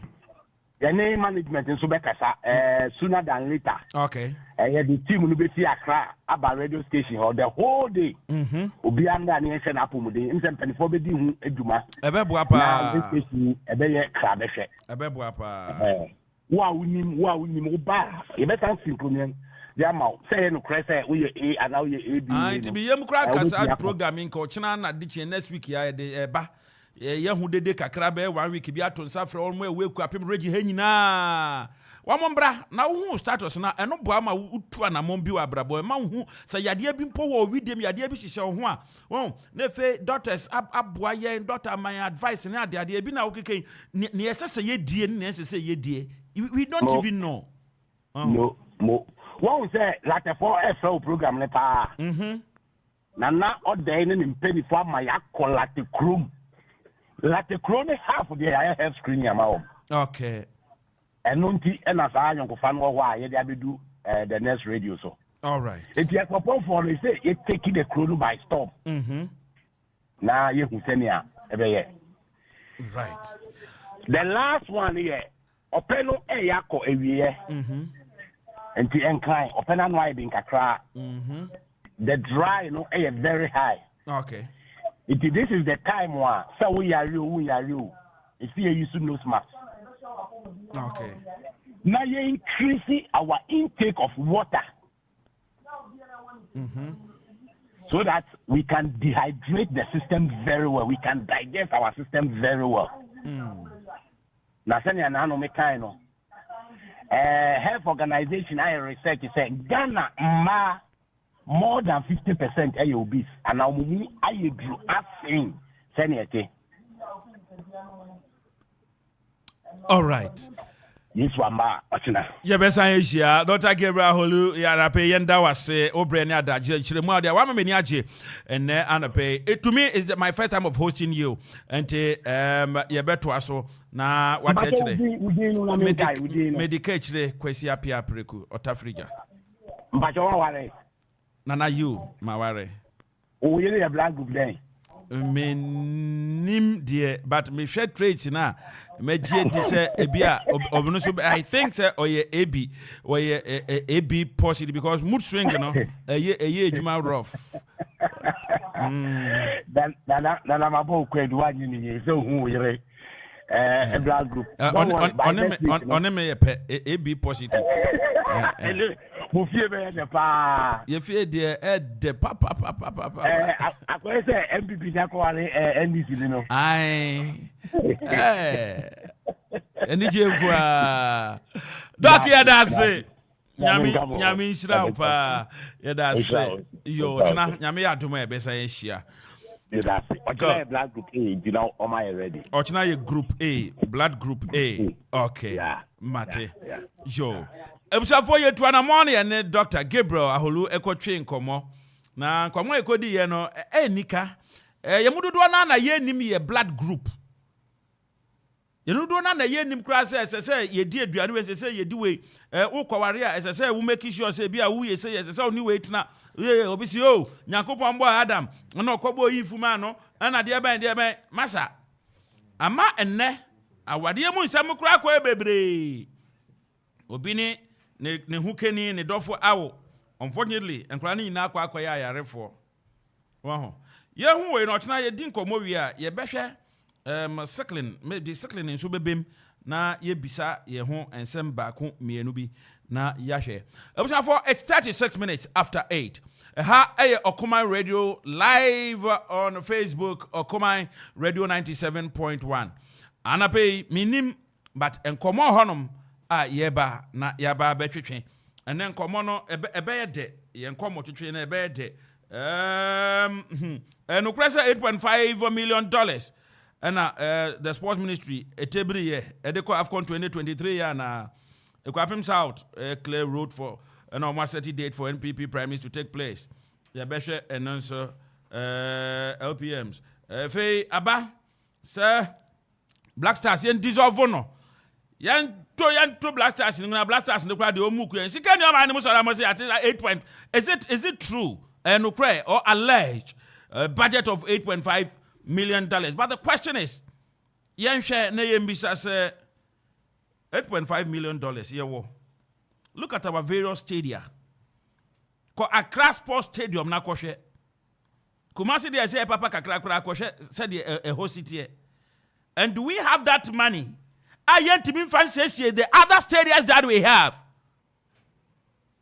do we have that money ye tebri ediko na dan kwa say if Yakopon yadom na ye boy and ye 2 million kwanka yes $7 million na that so why 8.5 million Amanfo bi no pese o mo faketa say e wo kan say sebua kwan so ewia Ghana fo sikedi anasa eye den anape ma me kan say bi nchire o onyame aye wadom wahu wato block baako wato block no so ewrade adom okoto baby papa enye baby a na ye to block say ma kan kire o ope block a baby wo hono ma obekwa akoto block a eno ebeboa o but wato block na wie no the question is okoto sa block no he o cement no okoto wo he say one cost send to block factory there na there wo ya mistake send to block factory there menua ono o standard height 9 inch no o wo bi o ha open 5-inch block yes solid and hollow o wo bi open 6-inch block yes solid and hollow o wo bi Ope super cement papa 32.R 42.R black and red ubenyebi. Enti o try den. Ebacha anape fu enichire mo Central Block Factory. Akropong-Akuapem wo ben Hostel Junction. Hostel Junction. Ehwo no mo a ne nchen wa. Anti for Central Block Factory. I was 0244 622 164. 0244 622 164. Na what to block na wie nyina mu no. Obehia sika kakra. Sika no de ye den. Akoto blocks na wie sika no ohia bi de ato ahwea. Ohia bi de di nneom edi dwuma bi. Ohia bi. Me pa che wo. Heed microcredit se men kan kire wo. Eye HEED microcredit o se men kan kire wo. Wo me financial institution a wonum be pese won be boa wo dwumadi a wudie no, edwane a wudie no ama na koso. Anti we a businessman. We a business person. Ope besia kakra. Na ode ashe odwane a wudie nim. Me pa che wo. Na wabo modern na wetu anamo. Hid microcredit say sika bia wo hia bia na wo microcredit so omode ma wo. Wonom we Akropong he ya Akuapem Junction. Akuapem Junction eho na wonom wo. Frɛ won e wo 0244 977210 0244 977210 ana 0544 623 773 0544 623 773. One WhatsApp number is 020 15 31173. 020 15 31173. And that's 0242 10 61 58. And here WhatsApp numbers 0542 10 61 58. Now one hit micro credit for and Kasa na womo emboa enana pay. Anape ya kwa hamane so. Ye kwa kodi nkomo. Yani yewra Honorable Dennis Miracle Abuaje ebe di nkomo. Na Honorable de miami Honorable. Ewebi, good morning. Ewebi bofa. Ewebi bofa. Interior kete. We bale senior no zo. Oh bale o Ewebi. Na nkran so boko de. Adobo na kupo de ate. Ye do ba de ase. Ye do ba de ase. Ye do ba de ase. Anape ye beda wase pa Honorable sir anape waje penny na oni edi nkomo twetwe nkomo na edi kai na ma yembo wura na de bi bisa se nkran te san. O enkai nyame adom ayewu. Aye nyame adom. Yese opane na yese abboesi wo no men ya agro. Ye nim bebi fi bae. Nim bebi fi bae. Ade enim si ye de na wiwo. Ye hair no sa fe de ase atuni si wiwo. Se me de be 1 week ra de so kwa na me da. Kwa sa wo de so to form. Ai e ha de e ha boko. Enti nyame adom so. Ye do ba de ase. Eyi na ma yem bisa ye ho. Enti ye no kra ana no kra de bi anim se 8.5 million dollars and ye tebri ye de call AFCON 2023. What hu bribi e hu popo yete say eja o aban mu ye no kra sa. Oh David my antisa. On say yeah you will be for the budget. Oh. And for the expenditure. Budget there. Send ye edim no. E no ye. They are just a morning show. Also, the power, or call with general manager, Okoman Kasa. So, your morning show this week, your budget, you cry, but the show no 1,000 Ghana cedis. Okay. Never mean a BC, the kind. Or manager, the catcher said 1,000 and you to me for an amount, you're more 50. So, I just say, into one OG 50, then nothing I'll be saying, no watch it. They are tossing me, no. Sa 50 no crampo no obey in kakra amount just whether obenya ni na kransi another matter na me Kasa ma GFA for na no more issues bebre nti I don't speak for GFA but we did say in the past no GFA and the ministry have sought to explain how our budgeting works say omoko if any tournament in sana na say the budget in ba abai doesn't release Abaye use Canina Momus and Moody Abantamunjenko. And our budget and some of the buyer, normally a budget for the entire tournament up to final. So I just say, yeah, for the entire tournament up to final. And see, say Nipa could do final. Of course, some budget and on papers, so that can not be released. You get what I'm saying? For example, omo winning match back on put. And say their Osha budget and I was a winning bonus. Say the umbrella matches of Mako be 6 and 7. Say almost winning each of those matches. Match be the umbrella 30,000. It is almost winning each of those matches. Nita could be a 210,000. Now multiply by the number of people, players in a technical team. And that will be in the budget. Right. So I just say. But okay, matches be 3 was saying. 3 also it will be anywhere winning. It means that clearly Abai hasn't spent that money. Because our winning bonus will not be paid to use. Yeah. And I think that education also is very, very important. In as much as you know, we should be both for say Mozambique, say the Indian free, a better say Kaibu and Massapotoa. Maintain the dimple.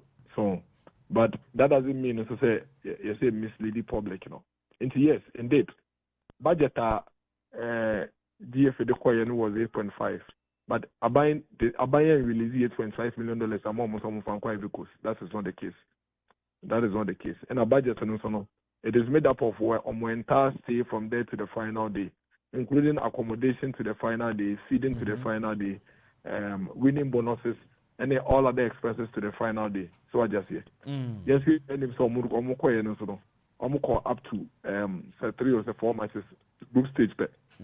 It means that on budget year for round of 16, on budget year for quarterfinals, budget year for semi-finals, budget year for finals in Inano.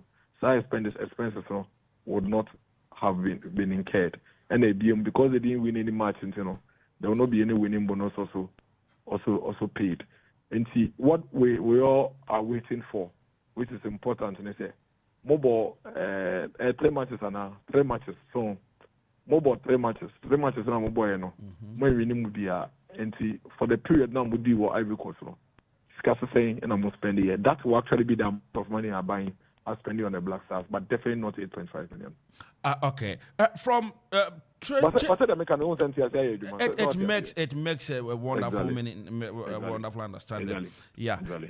But can we do a comparison of expenses to the actual prices money in Ghana? Last 5 AFCON competitions are coming from 2012, 2013, 2015, 2017. Oh, Andrew make me a post to be on Twitter and Facebook to the effect that I don't know. Honestly speaking, Anka anya de here, sir. So I know the Anka no can say Anka anya de here, sir. But you see, they acquire NDCMP, North Town MP, Honorable Samuel Kujita Blackwa, Ekofa the buy internet. Man, make around so because fast away the buy because create impression. They say GFA a presented budget of $8.5 million, and no unprecedented. NBC that just say I say huama into Nabasa, but the fact of the matter is that is not the case. And see that document in the company made the Bible saying only to make a case. When you are you know you drop me to me go for GFA pa. I have a solution to the issues. It's one hundred Akropong Sanya Maibana Ben so Oyana Mayo Sempe. Now we have crazy problems. And then you'll be throwing in off the actual issues. Into the Mamiko by. For example, 2012, or no Kujota Blackwa, 2012, no deputy minister. Almost the 8 million budget in a coin. So I just say. Sometimes not price money, $750,000. That's how much they got. Yeah. 2013, $15 million. 2015, $8 million. 2017 year 2.9 million. 2019 year 4.56 million. It was 2021 and basic kaka. And 2024 your money 8.5. Into Ushemwa, it is not as if say in the year 2024 that particular AFCON I say budget DFA for the abano a budget it be almost fan baby that until Huama. So I just say because in the past they've actually done worse than that. And so I don't know what just to set the records and establish the fact, but that is not a justification for anything that the DFA is doing now. So I just say, but it's just to set the record. Sometimes we'll be the assembly to us, that's one fact. facts that ambassador now I say yati ebisa. And see, I don't want us to dwell on it so much because whatever it is from ABM, there is this argument about the prize money. And the fact that budgets are not the same prize money all over the world. World Cup and African Cup, no country be anywhere or qua the focus and Kasanka prize money. It's our pride and the penny project. So I just near the back. I won't say, Okona Winia, Obian besides Cassan, I'll spend you. In fact, Uko we know besides Cassan, but I don't know about does that make sense? Yes, it does. Let me explain to you. National Science and Math Quiz here, schools here, you're spending more than that. And so we had 2,000, 5,000 and more. Does it make sense? National Science and Math. No, dear, me feel she a question there. And I say it's just tough, right? Now, then, schools no more could be no more go see there. Akuffo school, you call National Science and Math Quiz. The amount of money a year old students, any school they are spending on Akuffo school students, and you be and also say prize money, no. Even Okoman school back you qualify for from the regional level banner say 1,000 cities in India. 1,000 cities on the full credit be good bars to Akropong-Akuapem with that competition bini. It's a cocoa day. I know the no fan saying that one is not an argument. Tell me one competition in the world that competition I acquire it's a matter of pride. For national pride. So I just say Uvinia for national pride. So now Uvinia normally no Sikakata Obenya now but they are better workers. So I just say, but it is an investment that the state makes to go and get national pride. Don't forget to say there are also a lot more benefits, return on investment, buying or mining Sinska. You're quite engaged first in winning finals here. Our name is all over the world. CNN will be reporting, BBC Sports will be reporting. That value, though, you cannot place money on it. So it's not a and see, as for the prize money in India, there is no country in the world that goes to the African Cup or the World Cup necessarily for the prize money. And I think your friend is saying, Comoros, Mauritius, and Comunco. Because somebody say, you don't need to win the prize money. No. So they know they cannot win the prize money. And so they spend money to go. Yeah, World Cup here, we did the past year, World Cup 2022 or 2021, they say, Wako winning. And the Wako here, they want to mean Casa may call World Cup because maybe winning. Abra, while show team in order to compare Germany and Brazil, you are bought for national pride. You are quite anymore and put the name of the country on the map, on the global map, which is more valuable than the prize money. But we are Uruguay, Yankayako semi-final year, Suarez, and then the Sako play. The was all over the world. That return on investment, you cannot quantify it. I see. Honorable Bejina Soka Kramame. Now, Kevin, at the same. Honorable and I train combo is my brother, is my everything. Honorable Dennis and I know Miracle Abuajini and train combo. But my the whole rundown of sir Adia. Now we don't want my commentary. No, be a friend here. We need commentary. Yeah, me do. Only pay ya or bomb home. We are do. And a Kwesi saying will be program. Catch it. Neri Kayenchi Okoman Radio T4 and Omo journey live on Facebook. Answer Mebanyana Miti Honorable Miracles and I think that there are some points we are many the other points we also many talking about a price money and a budget. Yeah, they call AFCON. AFCON way, yeah, call now. The last AFCON scared us, so the prize money was about $4 million. And at this time around, you're raising that cost $7 million. Until quite a tournament, now prize money that's no $7 million. Ubisa no say, does it make sense? He said it makes sense. I say we go there, we do that for pride. For pride yes here.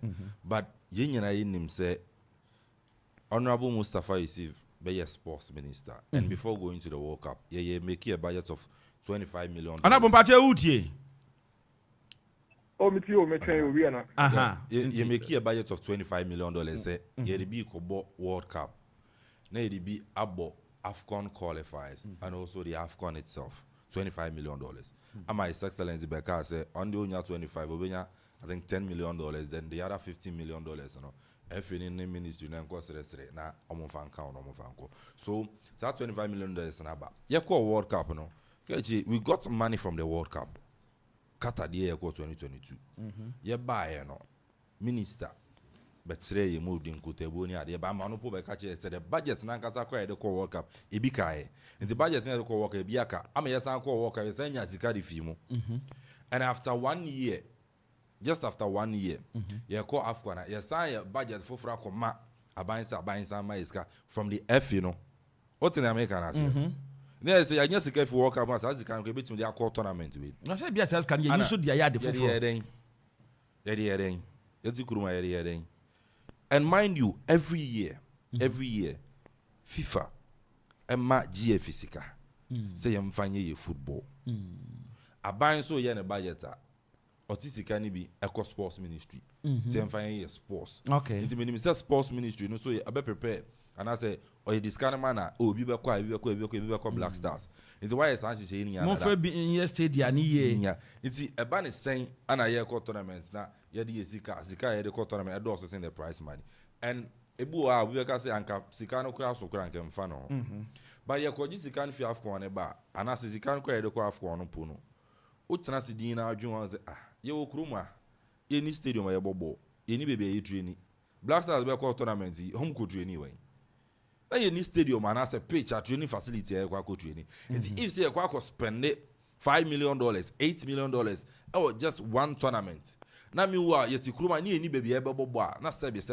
nyanze wo mu no any dey way get what in America na say into for me I think say say na honorable Kano anga Black Stars ko je cup na ke bia yen ka budget na sem but we all know say enya there this Black Stars will be to ma ko je tournament ye be ka budget na sem Southern America. Right. And for a mistake, a minister here and it's all catcher say, oh my who budget I they call tournament. You your tournament and a bar. And son Obama who budget. It doesn't make sense. Because yet say you be 2024 December most November a finance minister. A year budget. The 2 years so your 2025 the car be born mine on bra in ye. It's name him. It's where a minister your tournament over catcher say. Yen to me for budget me tuja aji akọ tournament na ba and now ababe tuja say or present and I say FNA the $8 million and a buy propose $8 million and more $5 million but does it even make sense $5 million for $7 million meanwhile they know say they wouldn't win the cup. Who told you they know or they knew that they wouldn't win? knows that they wouldn't win the cup because coach no crew the team na mu kono the FA no can support the coach no FA feel say I am buying and the coach na so they wouldn't support the coach. I'm a coach in a bit fairly. So now maybe problem say yaba. Now Honorable Kasa, we should find solutions to these problems. But him say every year be a tournaments back. Okay. And now we are going back to the drawing board, I am finding solutions. And we've been there several. Inquisition in the last 10 years. Okay. Yeah. Honorable Dennis, miracles. May run meeting me quick way. Okay. Yeah. I mean, they are but this is usually you confuse issues. So when you mix issues in a pet, now you are missing the point. Let's separate the issues. The fact that there are no stadiums, the fact that there are no training pitches, that is a different issue. My catcher said, no, you know issues with GFA and any sports people know how these things are being managed. Maybe me stay in context. It's a decision. We can choose not to compete in the tournament and use the money to provide those facilities. So that's fine. Then we shouldn't play the qualifiers. Then that's okay. Mexico, USA, no. Yenya stadiums here. And then we have to spend this car about friendlies, any qualifiers. Now you tournament nimpo. Now you making sure say in the next 10 years on your tournaments we are until your CCC and that's a different conversation. The fact of the matter is that many GFU have major issues, the way they are managing football and all of that. But you know, government has an extent to which you can interfere. Now we're managing who you pay. That's like I say, you know, when you're dreams, you may be a quiet part, we need the implications. And you know the FIFA rules and all of that. And see, as a whole management process. That doesn't change the fact that and it also doesn't mean say is not grounded on facts. Number one, me say the fact that the prize money is 10 cities doesn't mean say you can use 5 cities to go and compete in it. It doesn't mean so. Because say okra contingent of 23 kobobo. That's a hotel accommodation or minor kobobo monumosono. A bet cost $23,000. Unto me can say because prize money $5,000 in Timinko. and your men and I say intimate price me budget below that. Your budget depends on what you are going to do, your logistics, and whatever you are going to spend to be able to participate. Not necessarily based on the prize money. And when they are setting the prize money, they don't set the prize money according to what every country is going to do in terms of preparation. And say because Ghana, your preparation here when cost 8.5 million. The prize money be 9 million. That's not how it works. That's why I said that there is no competition that sets their prize money based on how much participants are going to spend. That may be that, may be that. I see. And what I'm telling you is factual. And not yet sentimental. Competition, they all competition over the rules. No the prize money. One, and I will decide what benefit or gain you want to get from it. Now, Ghana Premier League neighbor, prize money that's what you're saying. And it's a team to the ball. Ghana Premier League, now you're born and no prize money you're saying. And other teams in Jaibo. That argument today is flawed. Okay. The point is that argument is flawed. No fact supports that argument. That argument is sentimental and it's a moral argument. You can make the point that says Sunday say they may and then know you are doing. So I just say, but to me say because prize money 750,000 in tea will preparation by 600,000. Now Ghana Premier League teams do you know how much they spent? How much is the prize money? And see that argument is flawed. The other point also is that we shouldn't also confuse budget with expenditure. We should wait and demand from the GFA to submit to the Ministry of Youth and Sports how much money they have spent. Like I said, the Ministry of Youth and Sports didn't give GFA $5 million that they are talking about. No. It is the approval with the budget of 8.5 billion above. And the Ministry of Finance are approving about 5 billion amount. It doesn't mean someone spending spending now. That's the point I'm trying to let you understand. So it doesn't mean someone spending spending now. Our budget no more a budget for the Black Stars to stay in the tournament from group stage to the final stage. And see, who could do 3 days instead of saying already 14 days. It means that your accommodation cost is going to be only 3 days. But your budget in that document that you are seeing, is going to be 14 days. But you didn't spend 14 days. What it means is that you haven't spent that money. Again, your feeding was going to be for 14 days. So they have to account for those monies that were not spent. Yes. Okay. Yes. They didn't spend it. That's what I'm saying there. In our mood, we shouldn't mislead the public and confuse the issues. A budget is a plan. The actual expenditure is there. There is no way the GFA and the Ministry of Youth and Sports have spent $5 billion. That's not true. Because that budget of $5 billion that was approved for them was for the entire tournament with an anticipation of do final. They would only spend the days and who's on best spending. The rest is there. The other point also about the fact that World Cup don't forget say Abai supporting GFA the Blasters the bars can never back to Abai. Abai can say back to the Ministry of Finance because I want your coffers can be free. And again, the next tournament, it doesn't mean that can I offer by the Hawaii for so my GFA now. They will still have to go back to the same Abai to go and take the money. So it's also just a matter of fact. Say World Cup and I win $20 million. That $20 million and they buy back to Abai. And to obviously you have to go back to Abai to go and ask for some money to also go. But the argument that Sena Munyes Kabay Namoko Mosanko Abai on his didn't stay with DFA. It went back to chest. It went back to chest. And see, obviously when they are going, they will go back to chest to go and pick that money. And see, these are all clarities that is important. Say we'll put out. And honorable, and I'm so this is very important point. The issue at stake right now is a GFA phone.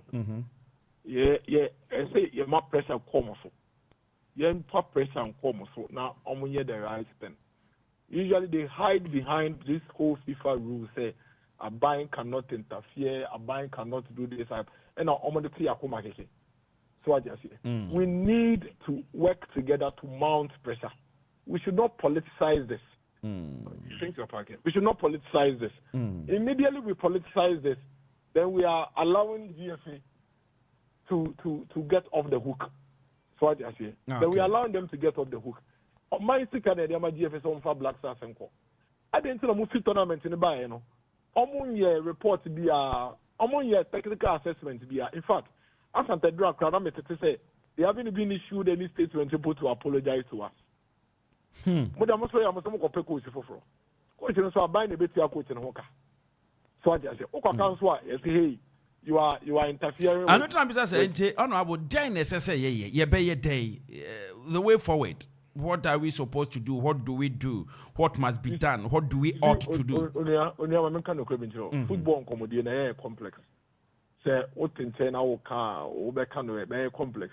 Football for they hide behind almost Switzerland office and FIFA to do so many things that are high. At the end of the day, all you can do with these DFA guys is to dialogue and have conversations. That is all. The DA will be more big to the because Embrano Mahokai. Okay. You know, encourage you more. The football team belongs to us as a country, but GF and manage. So I just say you can only engage them, you can only advise them. FIFA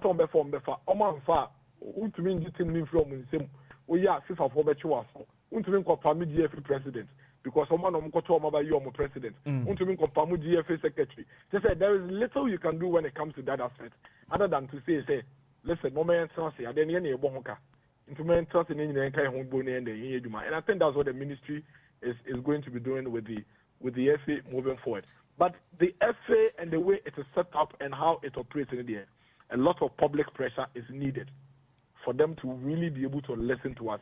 I think that there is no need to rush to go and appoint a coach like they are trying to do. I think what they need to do is to sit down, assess what has been happening. Because in the past 5 AFCONs, Yakoba ya no pamu coach, no makofa coach for Nkosiaga. Yakoba ya no pamu coach, no makofa coach for Nkosiaga. The real issues are the issues that the my brother earlier on mentioned.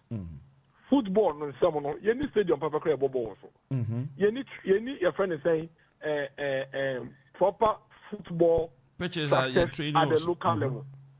So I just say from the coach level to the through the divisions to the Premier League, how well are they structured?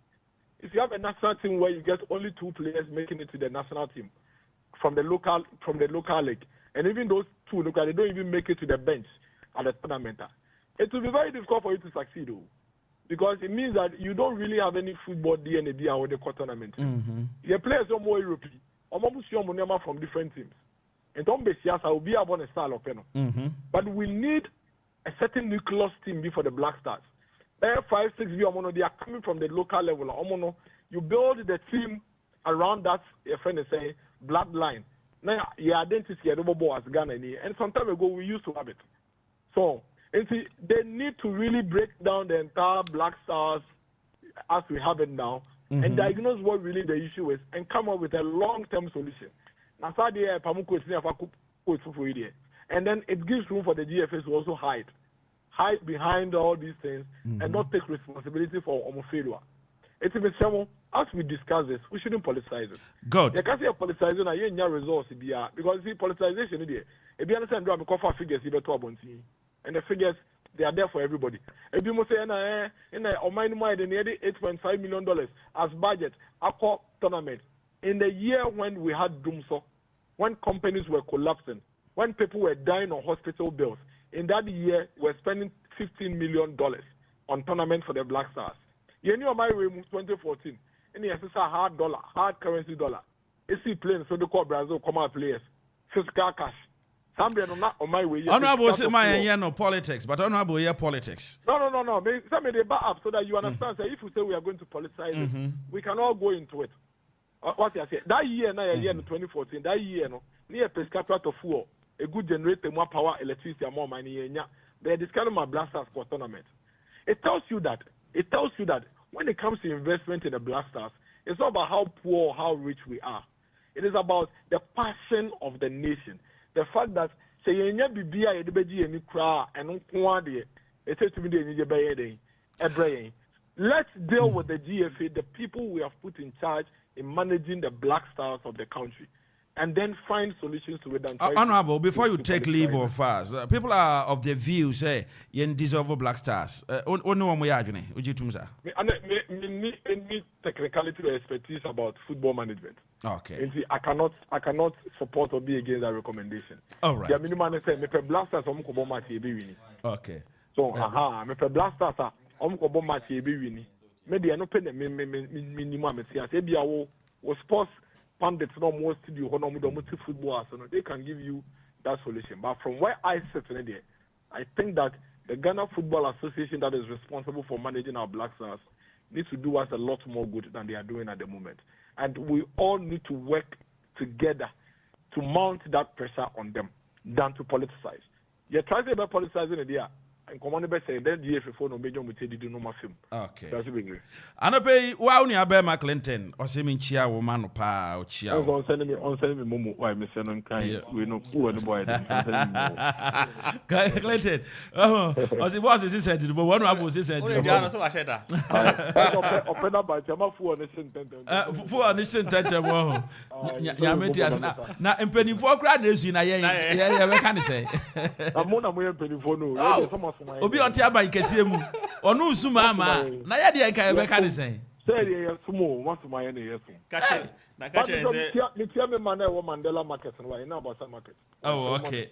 Na ka say me shey no dia Friday ma be so mo yo wo mo je so ora bo ya da se obra ne wada kire koma woni ya atwetwe eti that is it my ye ro na ye ndin ko eti Kevin yes catch you on say Honorable Kasa teams no team be no tournament or the less money and I say yes or the less money because yeah the budget or the will be more higher than the prize money. We say Guinea national team here we able AFCON be we will quarter finals.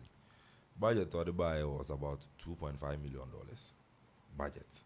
Another buy AFCON and now he's in the quarter finals. It's no kwaba no say own do baby out. But why a budget of $2.5 million? But oh, the realm of quarterfinals. But okay, your first argument and then say anyway here.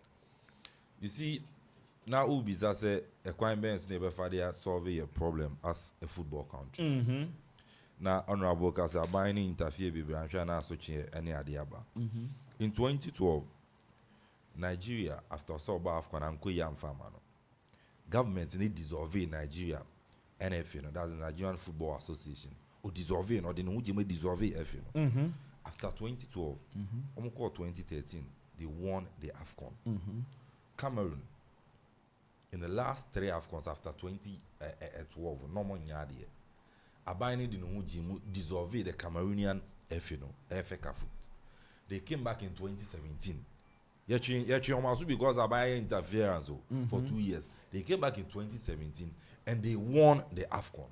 I'm not saying the government should interfere, but a buying no bit to me a catch the FND in Sibia Guama FND Black Stars and a your mind the FND. The only football here FND the league. But Black Stars and a buying no any your mind there. Moon to me Fibia and for budget and Massey, your Quacoya Bania Connie about yes, a pint, your Quacoya by Gona and Pines and Emuno. FNO for the meantime, Munyan chain, your Guno, your fat technical people be. Okay, in the next 2-3 years, Yan Shishingu was okay. Your target is a BBC pitches, training pitches. Yes, stadium. Now we are the grooming players. When you go to Morocco, I stand to be corrected. AstroTurfs are buying air. Yet to me, you saw more as training pitches and as AstroTurf are saying I am better make it, but even the AstroTurf yes, doesn't make sense because any FIFA approve FIFA could any AstroTurf untum. It's I am better. Oh, but at least be big Kakra just. I make say at the end of the no. Uko boss football korana FIFA, uko international year. Ye more football. Into no akorana go train ozu ye no go ja national gas over there abo. It's I am better make AstroTurf. Na she kwan kura ye first see no. Wana hu ye. You see AstroTurf bench one korana players in kura. Omo ti wo mo 90 park and so. Into no AstroTurf say I am better make. The only thing we should do is say uko Morocco, omo will be a friend no National Sports Center. One of the Moroccan national team about busy on that hotel facilities was our National Sports Center and under 15, under 20, under 17, under 20, and including the senior side. All no money busy. Almost about 8 pitches and a war.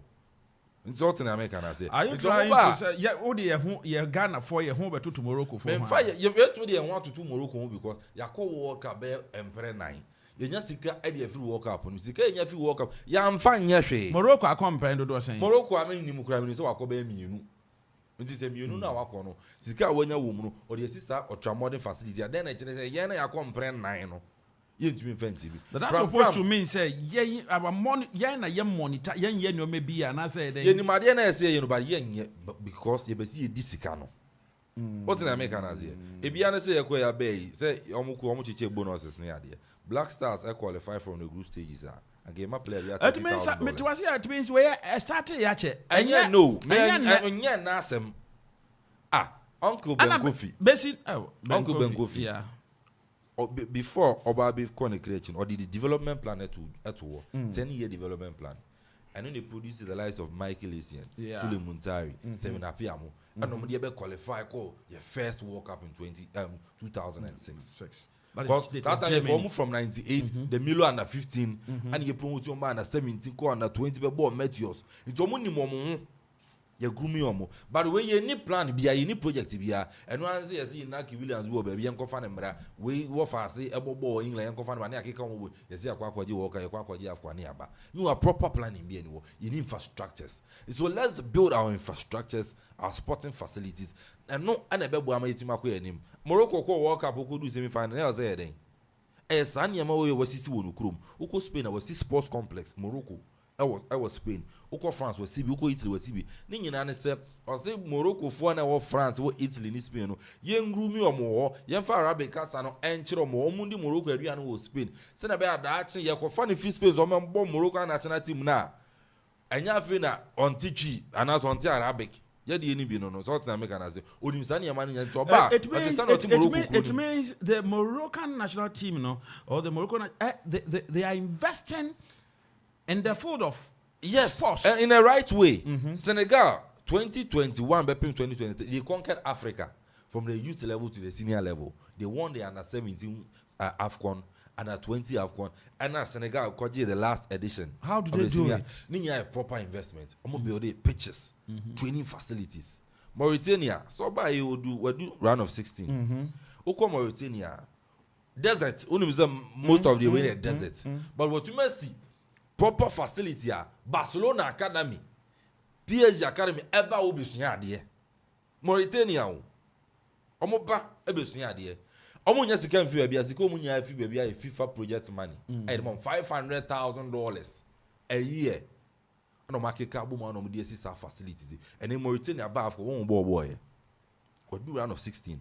But ye gateway to Africa and you're 4-time African champions and you're Brazilians of Africa and you're Kikabuma and Muma is kasi the quarter and you're Jiaba near Kwani film group stages. Ghana Akko tournament from 2017 Bepi Mane Yako AFCON saying Yako 4 times you're winning just one game in an AFCON tournament 4 times into your about 3 one game from 2017 Bepi Mane now you're 30 and was saying see and yes, you wasting money.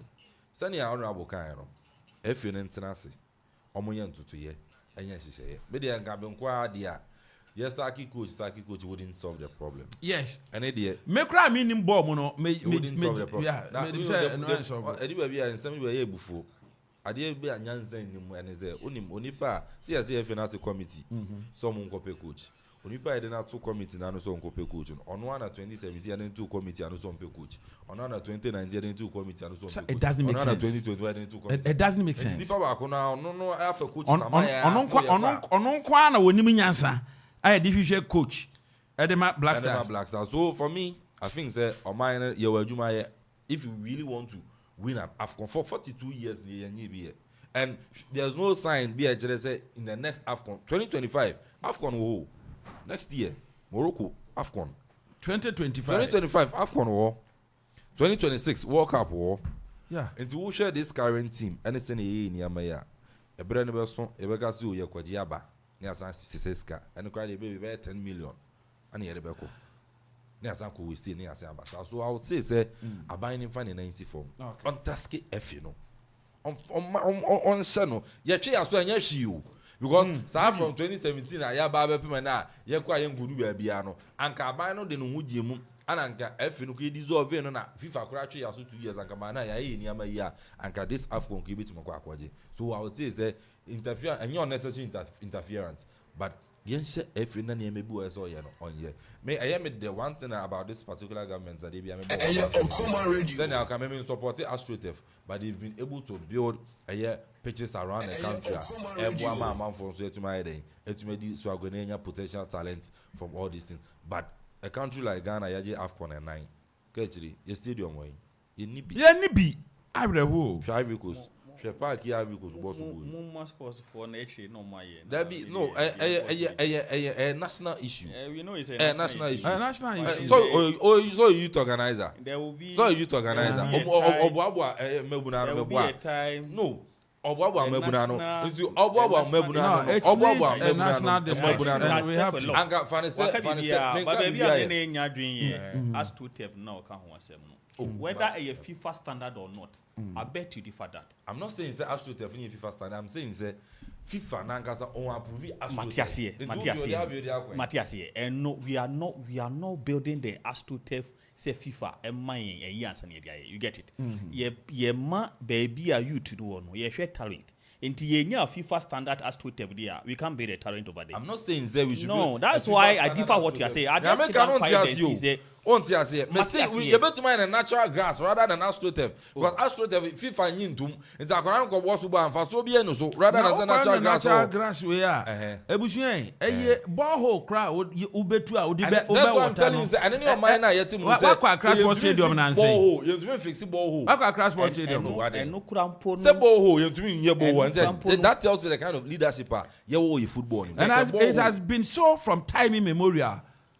Kechiri Akademi Park, nice projects in Ekoso Academy Park. So the big field that they are building AstroTurf for no, we should wait till FIFA stand or ye natural grass and sand. Yeah, make I don't say Academy Park was a natural grass, a standard. Black Stars never be between or babo. As and Kotogonya. But did they complain? I'm saying I'm not talking about the turf. I'm talking about infrastructure and one on a mabe and nice. Why are they? No, you're not. Okay, I'll come to that. I'll come to that.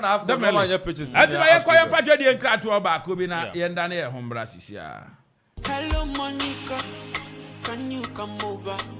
If so. Never also ya hifa. Hey, we are how Jerusalem won. Unti If's Hills Hotel in Kayana. A hotel on Wasubia Akuffo Akuapem aye de dead. Na ye hotel on Wasua a hono kohodia. Ahoto so. Eba ne bambo. Eba ne se baby a hot so na hoya konodia. A honi If's Hill Hotel. Hey, inti hotel sa Akuapem ha. A honti se baby na no kwa ya. A honi ama basa. Danga ukwada mukura ntontom e wadan da bi if the hotel dey ahwante sa na ne eye fene ya kono wo ho ne se abra wo de wo 9C compound ho ape na automatic free wifi edam wo phone so na ba ne car park enso dia eye spacious a wo car net den wo benya ba bia park ye wo fan room se ho ne de obi wo ho a on pe air condition room ope ba bia fan bo ebi wo ho onso wo pe air condition dan so no eno so ebi wo ho restaurant enso e wo ho e ho no de aduan bia wo pe bia ubenya bi eye continental na say local dishes oh minua ubenya bi edi wo ho papa na ne san ye fe wo ho ne se awia bom na ohwa ba If's Hill Hotel say wo swimming pool a eson rana be gware wom na ye exercise ma wo ho intumi ntow eba no conference room a wo bi wo ho e ho so papa san so na empa no so no ye wo queen size and king size wo ye seda na wo ho entow ni nyina no e wo If's Hill Hotel Akuapem hifa na hotel say wo e wo late Akuapem David Junction na wo hwehwe anwa chikwan dia obetimi afrɛ wɔn ɛwɔ 0263 466 793 ana 0535 015 553 ne nyinaa no for reservation ana se enquiries bia no obetimi afrɛ wɔn na nwa yɛ saa ama If's Hill Hotel, your hospitality is our concern.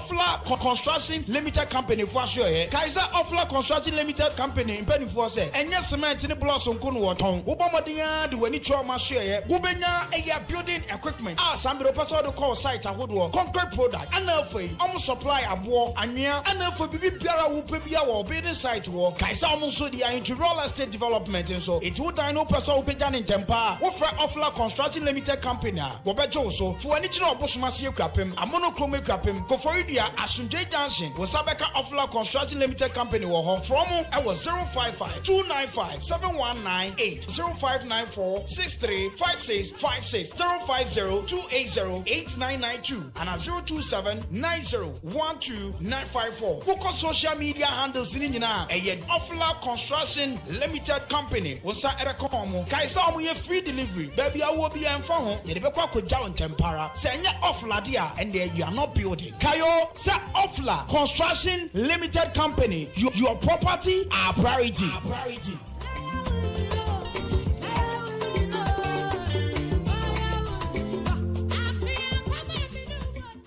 Me pa nene de me adma miskin say black sports G menim boss na me read den so aye basa we ja me arewo any adwenje kopem se me yonko brebo introduce Gluta wide range of products ma glutathione ne collagen component a ewum ni siesie honam etiani na mani ye fesronko hydroquinone nim entiema na ha okra Gluta wide sebenshia wamma me read aye fe ubenya bi o cosmetic shop bia enkratwe FDA agiatu Okoman Radio 97.1 FM. Ye doye tie for ye panesenti ena ye bie ye ntaba media mo bi biara ene nwumekwa woro se. Sa wo pese ye bo ne ma wo dero edema wa ya ye krado bra na ye ne wo enidwa ana sa wo yosofo na wo pese wo preachi ana safo na mo pese mo preachi a akwanya eda wo bibi na ato ena wo pese ye bo hu dero edema wa akwanya eda ho bra ana sa jingle hu sense productions na wo pese ye edema wa akwanya ewo ho ana wo ye show bi na wo pese ye be fa live ewo Okoman Radio so a akwanya da ho se ye edema o ne hia ne se obefreyen ewo 0202 993475 ana 0594 630059 ana 0246 246 875 Okoman Radio ana Akuapem. Say ni we ya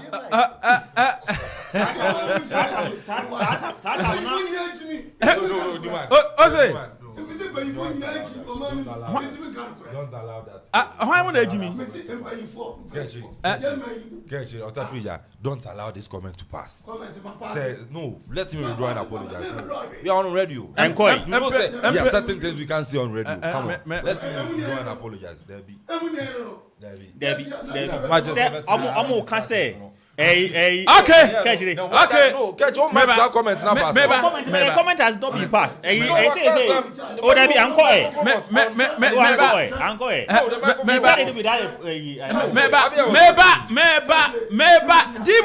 Meba, Kevin, Meba. And I your program now. Yeah, program. Na this is na D boy. What can say go here? Na hit a D boy. Get it, Tafrija unim. No. Metia na metie. Omaya yewo mu yi. No kura na aboye. No kura adia mimichi wo mi wi ase unim za ade wo ye papa. Bibi be ko so. Mi nipa bewu. Nipa bewu. Ewe de na wu. Bibi ku awu. Gabo wawu. Unya isi wawu. Etu kan kura na wu eno ano no. Omaya yewo mu yi. But brother we 692. And a team here, Papa. 92 players, no. Because I'm any say, make you bomb in and net Ghana, yet here, as you go for Wimra. Me say, Nigeria, Yako World Cup, no. Now see team Ninya 2 years ago. Now say team Ninya. Fear 17 against 1. And then team Ninya. And the most risika $25 million. What's about Ghana scam? Why I can go trillion 1.3 trillion. Sikada dan $25 million. Wo munya ni omo kan no. Paper phone enjoy them. Empanyi phone nyina Ghana ni ma mienu pe for 2 people. E for NDC and MPP. Okay. Ghana e for MPP and NDC. Wo munya nyai. Okay. Wo munya nyai. Na interview no man tie bi. Na bi interview no man tie bi. Dibo boy. Interview ni man tebi. Put yebi. Meba. Me say me tumi aka na sensa. D-boy. Me say me ka hwe no. Ye o ka no so. O so ka hwe. Okay, ono ka san.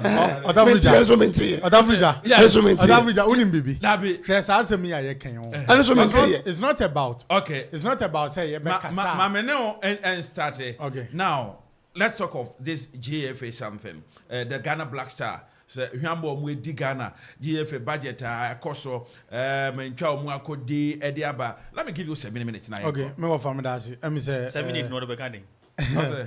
Me say Clinton.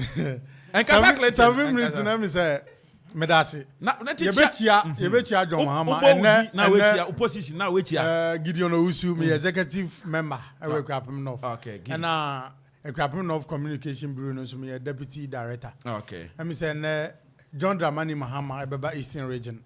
Ebe 2-day tour Eastern Region. And then no shase and I pay you betia na papa na Ghana Funsa Risha ma omanya wo John Mahama mu. I almost on beto Obama in 2024. Now we see be the president view. And that's on your constituency chairman. Chairman Dan Ire. On also di the birthday fefe. Oh, okay. Nti yesere Yankopon inhira ene ahoden ade man so onko so no ndi constituency anim. Ebechia youth organizer Ahmed ene Sibawa communication rather. Minu ya beda wase em say asema ye kan ho. GFA em say Ghana football as a whole nankasa ehia say yetena se na ye plan. Na ye minu ya kan say be about Mauritania, how our Maya and the football no it develop. My remember one instance. Bisa won say adentina o man bi to say Dubai.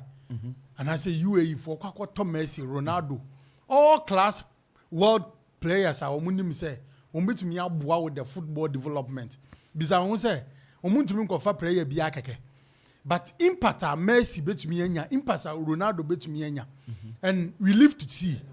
Yamfani say by 15 years, by 20 years, no. Ubon say UAE football be lead football, and then you know Makoto Man City, and then you know Mato Newcastle. I'm hearing say Crown are you ready on person on Moto Manchester United? Yeah.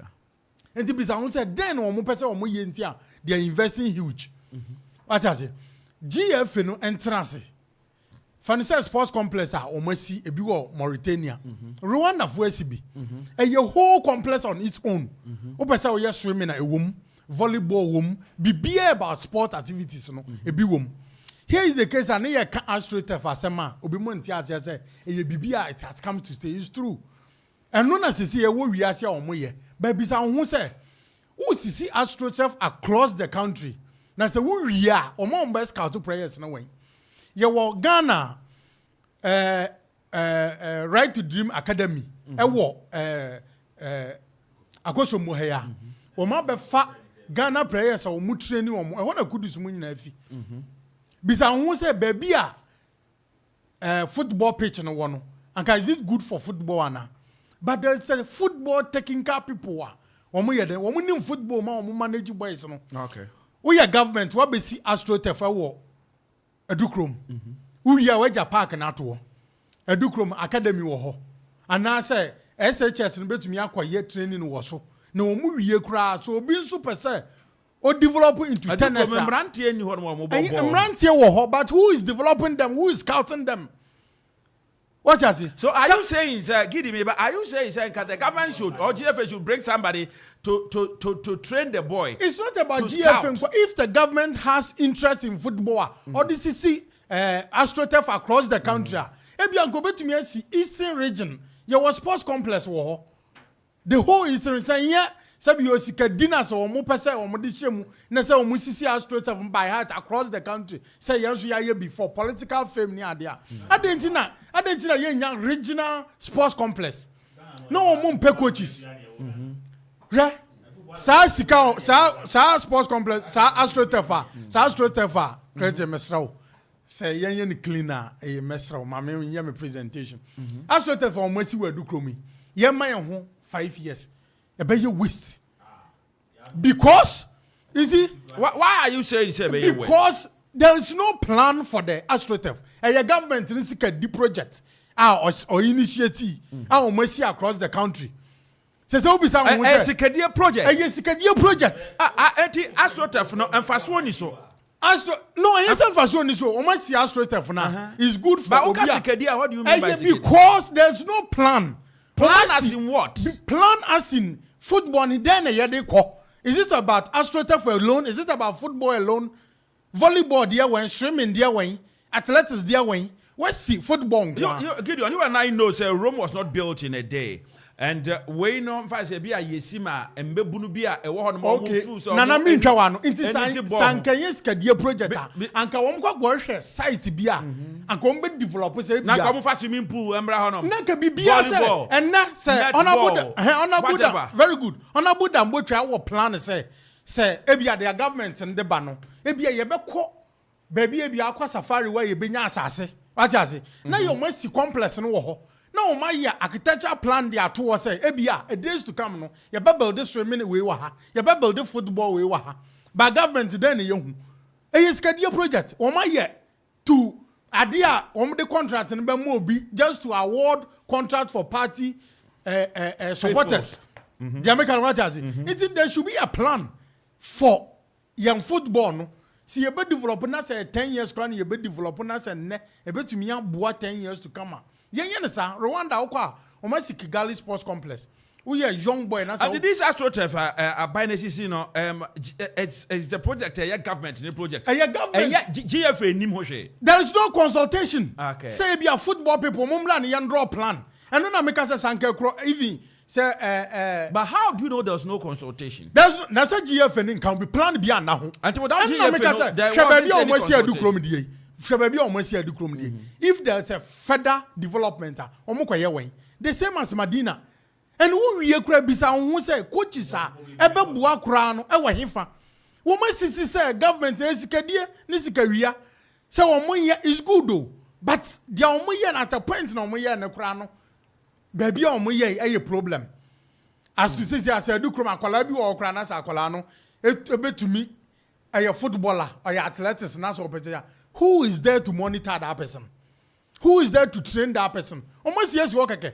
Opa football way and friend MC or what say project on my and coach way, project on my and obi on manage and kwalana way for be no. Hey government na yakeke.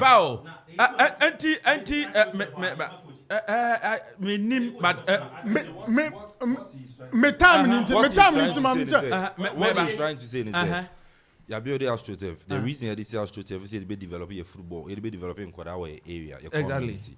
Now, me fair educom the example. You see we are commission, but where is the Kodana ye build your mono? And Kodana ye build and I say you not scouting for the Nkola. Sort I say we grown, we put them together. Ebia yayin be beat an academy. And maybe a by necessary AstroTurf in Akayam build the academies for one. Say you when you see I didn't see developing a sports now. Sound you say Nigeria, every region be a but regional this sports fantastic complex. idea. Yes, it's long overdue. Yes, that's why government no go for yeah, we have only two political parties, the NDC and the MPP. Yes. NDC also failed to do that. Okokofuria, you see regional sports complex. The motive behind it is say be developing and swimming pool, athletics, so say send by a district level now at least and that's all your picture. I can't in 2 minutes. Just be quiet. I can't in 2 minutes. As someone trying to make children watch any into another now ask them not all kind of and it say when we are building these facilities we should also have proper plan for a mebuno not say yes so if you have a renting 1 hour 2 hours na kobo there be a mebuno let's put them together groom them send a bear on so you better me baby pa say we just build them around near jam kwadane sa okay me that say Gideon 2 more minutes. The American say, Mr. Clinton talk was it.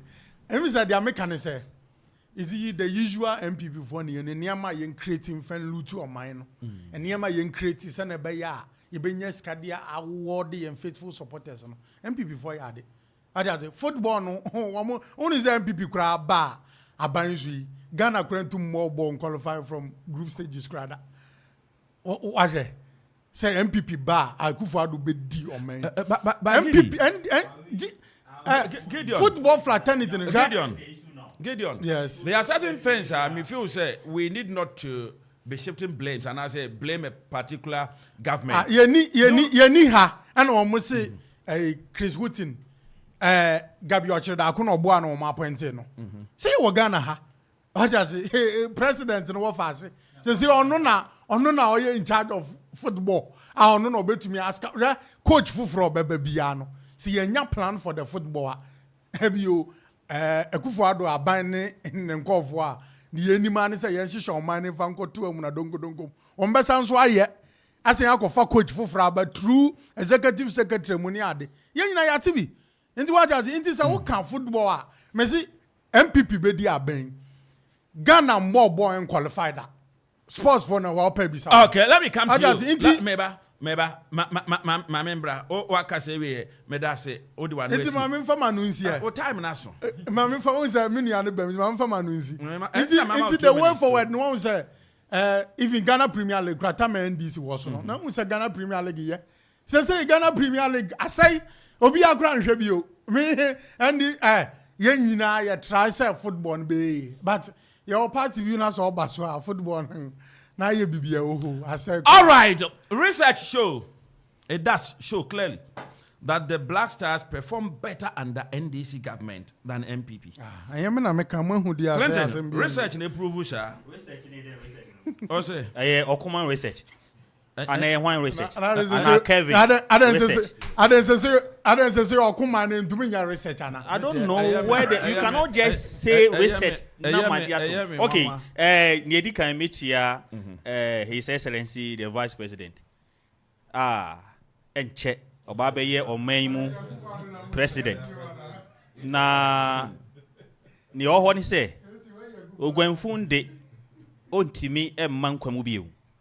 Na Ghana bakwasem onko yentu ohin so akonwa na yemfa o chacha mtawa pampam na musa nko mabio emusuo ensi o mambuga na muda na mechia ni se wie na mechia oboafo Samia Oku na fe mechia me party phone na mechia be bia me fi ba e kwa moso mechia utach ene ni mpanyi wo ni na me ka football asemo a minue ya asemo na oka ho asemo yi se astroturf for asemo oka ho asemo yi medi se ubie line to mo a manfo obrufu no pa ni titiru edukromfo edi akropong-Akuapem brabre e wo se field yeso Akropong field ya wo hoyi na entu ama mesi Akuffo adamresu ne wo ho ogwanfu mre no so de daada ne wo ho wantimi amwa man no ogwanfu no enya mahama ne hwan na meka na sewe ba sem tumi mfre no ogwanfu there bi wono na kan enya mi na mekan bra katatie odawo ma ya de research na kan de a ena research ne hu se hwan na no see e friend dead good but research na for mami enti saban bi aba na wadwe hu se emabu Ghana ye wo talent wa ha enti yenhwe ne build astrotefa ujina ha e ka kire me say unless FIFA and the standard ye pass and ye timi asibi wa ha empanyin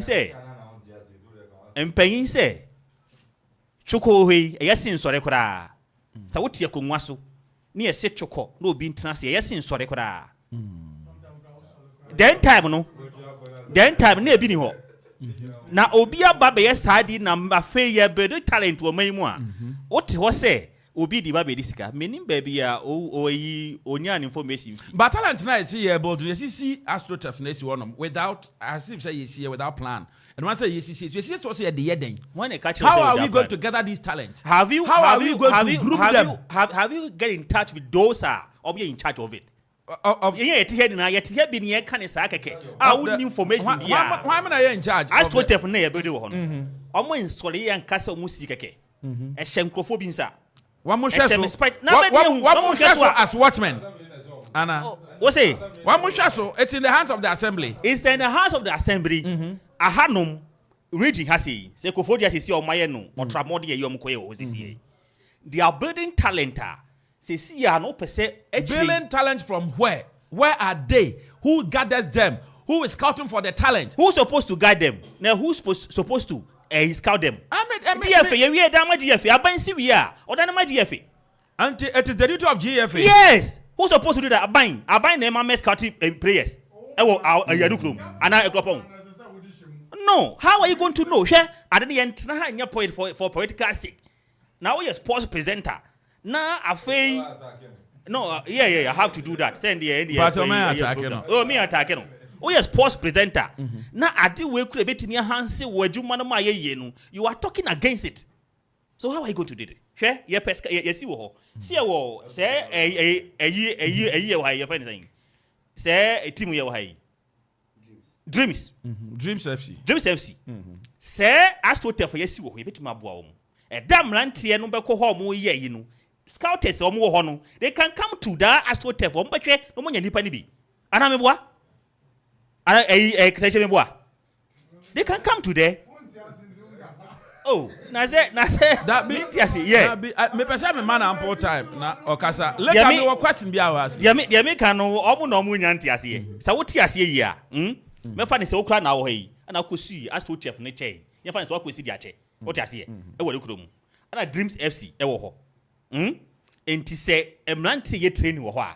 Dreams FC for no enti ma ho. Scouters e wo ho enti ma me hwe emrante no. Onya ba kura wo mu. Onya bi wo mu. Now, the question is, who are in charge? Who are those supposed to make sure? So we are looking forward for the government has built the AstroTurf and handed over to the GFA. What was the plan? The plan, me who are we? Who nim? Me so be who minim? You get it? But me musa buying CVR. Me musa buying CVR. O handle my GFA. Enya buying what he say? I buying any to me wo GFA. So na me boa. And then you are saying, say, to some extent, yes, to some extent. And say we see at never know the name of GFA. And then we never saw here. It's up to the GFA to make sure say they have scatters. 10,000 years, 100 years, 5 years, 6 years, 10 years. That's a GFA is not making any. How do I use my words carefully? Any progression? Nobody who said they are doing or not. I say, as a sports journalist, they should give us. Oh, I said the sport journal. Yes, but you should give us information. Say, I buy this TV. Okay. But is it not long overdue? Say for the purposes of which it was overdue. No, now keep it to my year. And you go for me so. And I didn't care what you say. Assuming say going for NTM until MPP, by people voted MPP to power to do it. Yes, but that's why we are doing it. That's why we are doing it. We have built an AstroTurf more than 100. And ya wo ho asem ne ka ho asem ha wo enya wo bebre asem ne ka ana se wo bebre kwa no wantimi anhwe omo a ene de wan wo kura nso de wan wo kura nso wa me bobra wan wo bi ene ogwanfu mu na me boa na wo ba na untimi hwe oba so de men wo oh wa hwe bi o wa hwe bi because the all want say media the all want say GFA asema yekan ana obi kwae no kodi sika no ye den se po obi okodi sika de na ogwanfu mre so dom ha ma mre so na kube kura no kube papa ye okoso e se ode ne ba bi twa so yi Brazil de na okay nya Brazil de no na hwan de na me kanyo ogwanfu mre so na hwan mre so me mre so yes sir hard currency dollars egu premu e de ko che ma kwabrani se NDC fo benya sika NDC fo benya sika na di ni free o kube na o convert back Ghana sika mu a it's about 500 Ghana cedi kube one kube at least one qualify. Oh, when you qualify we are talking about corruption here you can watch now kube Gideon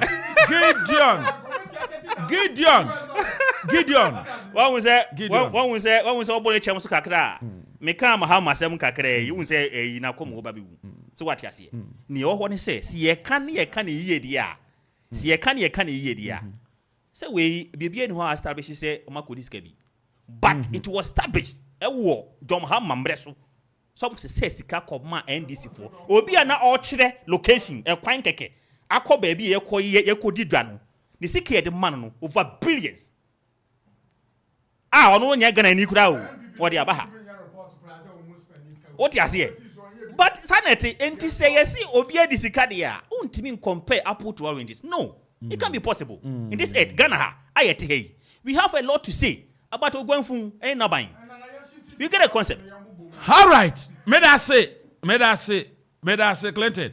Mami ko D boy holo. Hello. Enra BBC wa hana oni ha. Yempese be say ye be kire ya adwen. Dey be am ka say man can never be neutral. Yeah, yo hey. Eba political colors. Obi ade ehye nkotoko. Yeah. Me tell ready to come there da. Cause me dan botu ntimi mfa sika ma me nto aduane ni. Na me go yi de ma wo baby. You cross me wo mu ne say. Na so wo ye dey ni. Wo ye dey ni. Aja me ba sisi akọ aso democracy me ujamia me bobo asori mpanyifo a wo mu MPP ni NDC fo across the length and breadth and I'm sit tie me we be nyu ayenyu be sha ehye that's the truth be nyu ayenyu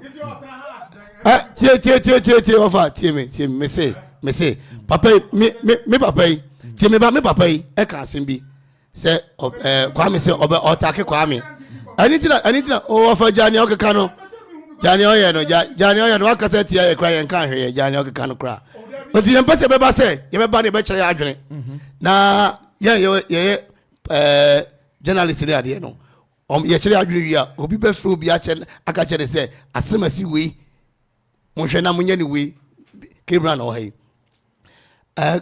anya no kra say Ghana any plan for football madika ka kire Ghana any ba menu pedia MPP ndi so mo dia CPV o mo mabio meba Ben Kofi Kwame Adneti Ben Kofi my 5 years development plan for football ebe gu ye yet wo ni ehwe na ade ni gu ye eye se ye ni bi o ye wo bi ade ni ba no ebe gu ye enti ye peja kakra hu se asotafo nsem ba mu yi ye mienu ya ebe ye enye ye ebe ye na o ma hotimu na mu nipa enyansafo mienu ewom no eke be ye enye ye ebe ye enye ye kwa na se ye ba o ti ase mi endra me ka che ke plan se me ba me pese me hye me MPP kola no me de ndem de twobo ni wokrom na maka se o man in develop to offer Jani okeka no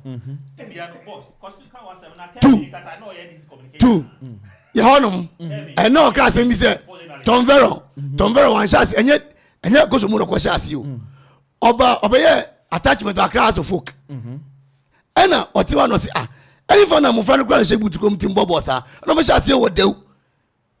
And it's about scouting. Everybody's a scouter. Obia. What ye ni anumuna one player be a Haruna Drusu Nedia. One player. Tamale one player Haruna Drusu dia. And you be a scouter. Ye near the boy ye minor a woman. What is oh my woman? Metwasha, it means that people who are of sports interest one number to me scouters. Everybody. Because me am TI born no cry me nimu me hwe bi mpoda na makwa scout. But now I was thinking say and there should be a governing body, a body one adwuma pote unse Professor Twumhene de no omo de no to do say adwuma omo ye ba unim adwuma na say odesani ye no wagya to o just say adwuma say ye no man ni pagya ko no oh yeah about what there ubesunti na kodi funu anim misu ubesunti na kodi funu anim ana tu unim anya no kreme nana otafregya anya no kura say team kura ni okre me ti we me team me Kwame da ko 11 me wo team Kwame da ko 11 yeah teni wa so tef no so KD 11 me na me ka kire me ma 4 ombobi awokre ye wo team ho mina me ka kire enti papa na tia na o ka say yes to tef okre ye nim ye de ye no anya no kura da anya no kura da presby for what team apostolic for what team Easter ye be team akobo ye nya nipa tu a nyame ya adoma blaster o ma gudi benifo ni nyina gudu no ye the press back ko okay Ghana sir Ghana awuri sakatifie no peja ne back okoye star atama na oka no e bia na unim awuri saka what if you want team bia o dey say eti nia ye mpanyifo na betra mo ka no me say me no me wo ha say me kire ma adwen o dey ka bi chana adwen Debbie. Now say a man can never be neutral. A man can never be neutral. So let us know say it's not neutral. No one. A man can never be neutral. Oh, Kevin, you're neutral. Oh, Kevin, you're neutral. Me tell me you're neutral. What is? Na me papa oni mo political show there you should invite Kevin and come to that because we are discussing Debbie. Who's only a sportsman? Okay. Oh, Kevin is sports. Kevin, sorry. Anything now buy now what kind of towers to? Okay. And no son no here me no judge no son no. Oh, auntie me say I will be me say anya no kure say papa no say okay ya hono mo no aso tefo no ye ni ba kure boss ball okay I said it ana uni memo one translate to ana uni bibi John Peter e fa no ha obi ask out no John Peter na enter schools ye nya de ni nyina yi scout na be fa no one no he scout na one no Richard sorry ni oda po mu ma ni oteni ni wa haya Kofitio haya kwame edi make kwame edi woni me say yenye niema nyina yie wo man ni mu na wa yeni nukura obi kasa na de Rwanda ye example na makoma o man ya kwame nkruma be wuja companies nko 400 na yetimi to companies ma ya yire no na o party na toni nyina ya to road seri to bi some Canada road seri dia anti NDC to bi people mba people so talk baby mention one baby we are sure I will be baby ya dia hotel wa dukurumu na the whole West Africa hona ya fa car battery me na ka chiro I am people na to and then Fuzi papa dia Fuzi no am people as NDC I know one kura to am obi one kura ni papa japa de kura to am obi na Fuzi dia na fe okay I was for Loma Vista IPS Loma Vista ayo school o de oba de kwa ne dache more brighter ya betcha oba na de ne coach end of deck we ntwa no obetcha no once and for all na we twa ni nyina ma bibia nso akoso kama me betcha Loma Vista IPS business general science, general art, home economics, visual arts. Na nije samne say one more sign all the technical and vocational courses no be Loma Vista IPS. So do ba call Loma Vista IPS or try we ntwa dia na de frifie pa. Na de wo tamfo na wo ye no wo se kambu wo ba won tin ne nan ase. Mr. for Loma Vista IPS for 0240 206368 0240 206368 and 0246 246875. Loma Vista IPS ewo Manfi Akuapem onum ben police station no Manfi police station no ne nchai honom a na Loma Vista IPS for ewo mepacho to anamon sisi a nafa ontuma kobo omodia no na Loma Vista IPS beboa obano edache anape ma yanko Yefco Ventures wesi dan na wie oketchen honom ebe hobeye nita Yefco Ventures o bathroom hono me hobeye nita Yefco Ventures adanse no mebia wo hia bi adiesi dan no building equipment like open wheelbarrow open headpans open spirit levels open nails screwdrivers measuring tapes open enyo mebia ye disi dan no Yefco Ventures will be a honum or kitchen honum open kitchen sink soap dispensers hose taps open tube handles pipes, plumbing fittings, Nina so enyena honum. Mr. Yefco Ventures, any actually, Manfe, Udu, any actually, na ukwa Manokrum Quino, no, Coenimuka cra, Sunny, Bepona, Sabonkum one more, Ubafro Bepono, oh, Sunny, Ubafona, Sabonkum, Abrosane is one more, a hot and a Yefco Ventures, a warm more as here.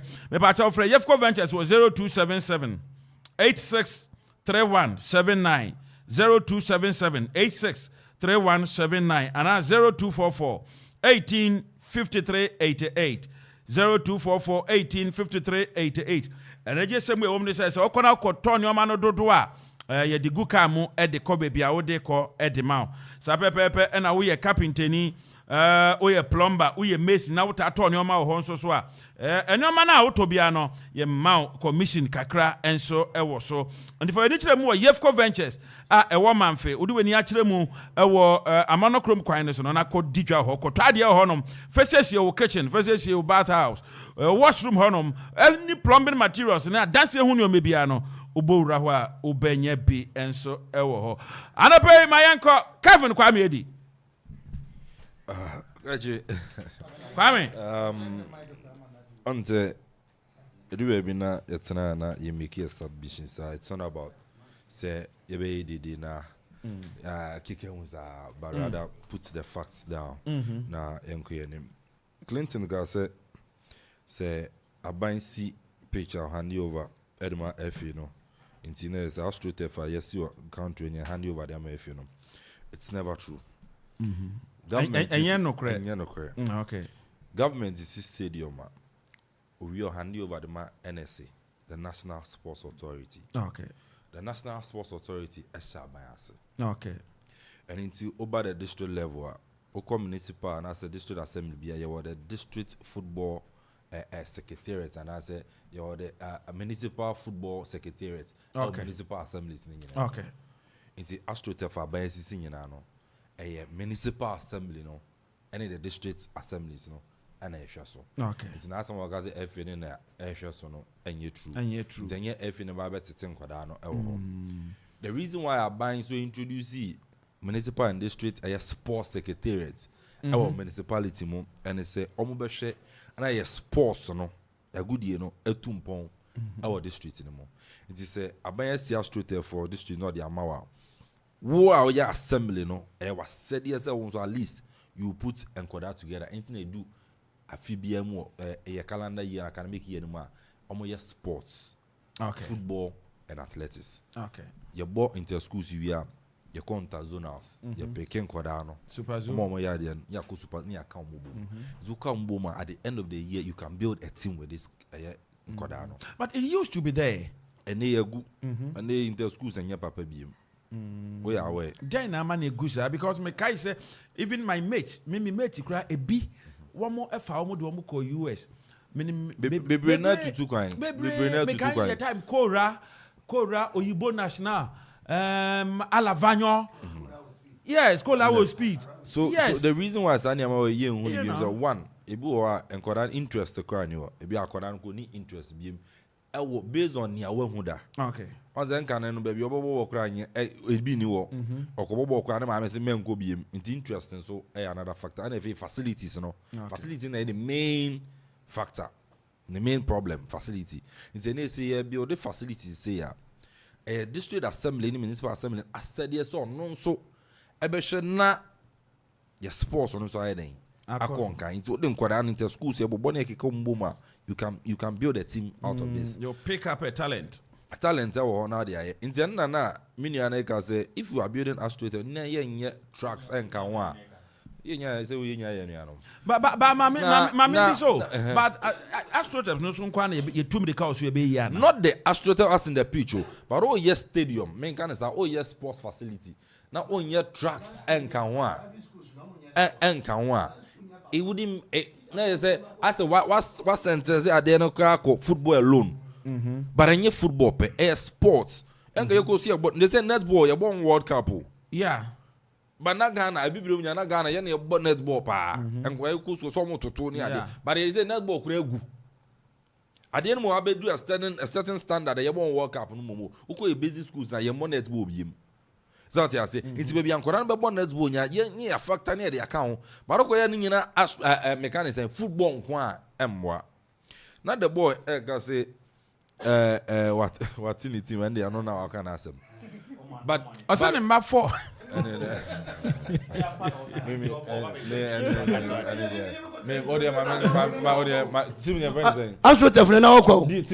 Akwa 11. Akwa 11. Akwa 11 me bro no. Okay. Otafregya na kan. On exposing Odabi ono ka say me mana. Akwa 11 any team okro ni mu. Na Redo go so ho. Redo go so adukrom. Okay. So what I'm saying is okay. Private school and then school nyina go private school. What I'm saying is okay. What I'm saying is it's good say you be build facilities around our communities. But in as much as yes you know yensanya plan be into say you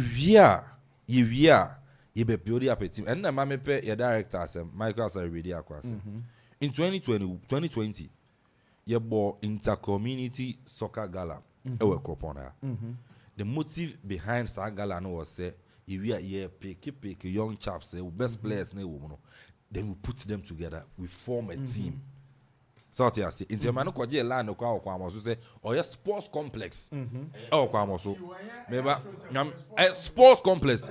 See, swimming. Oh, the woman come and say, I'm making my point. You had your time. Okay, send the microphone. So, kwaje land, and a whole lot of issues came up when you mind the sports complex. So, she be your starting for you. Yam building kwada, yam pen kwada no. Na yam form team. You hear the Omakugu baby a campion. So here. But yeah, the idea we in this instance in the we are just building around without any plan, any vision. I'm not saying yet. What's here we try and groom the enquada. Not say what's here to Aquadalty area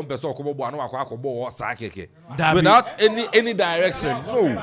So what I make and say, met my family boots and a ball. Now boys, yeah, call.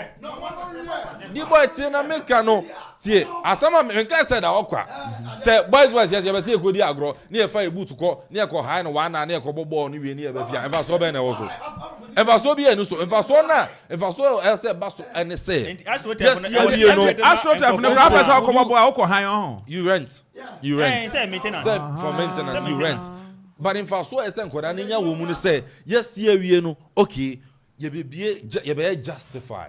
What did I make an say? Ebia, municipal assembly is shall it justify? Would you this only more bar? Now, I don't know blasters, and yeah, there. That's what I'm saying. So we don't have vision. If you have vision, we will do these things. Then the boy kind Uncle Ben Kofi, he had vision. Until I have Milo under 15. Milo under 15, government sponsored a year project. Milo under 15. You're born here picking corner, and then pram ne see one, and yet she say for fallacy and I say for fancy you. You see pram say you're quite around the district and let me make my point. You're quite district level stay now, and yes you say AstroTurf now. Nanka teams were you're picking oma, you group me up to the national level near the work pram. You take care of them for 5 years and come on about 1 20 and 2010 the Black Stars. But I make us you need vision, you need proper planning. And internet, we are just building around without any I can't say any idea. Exactly, I say, I'm referring to leadership. It's one of us all Jama one, no Jama, GFA. I'm going to ask you to see one AstroTurf.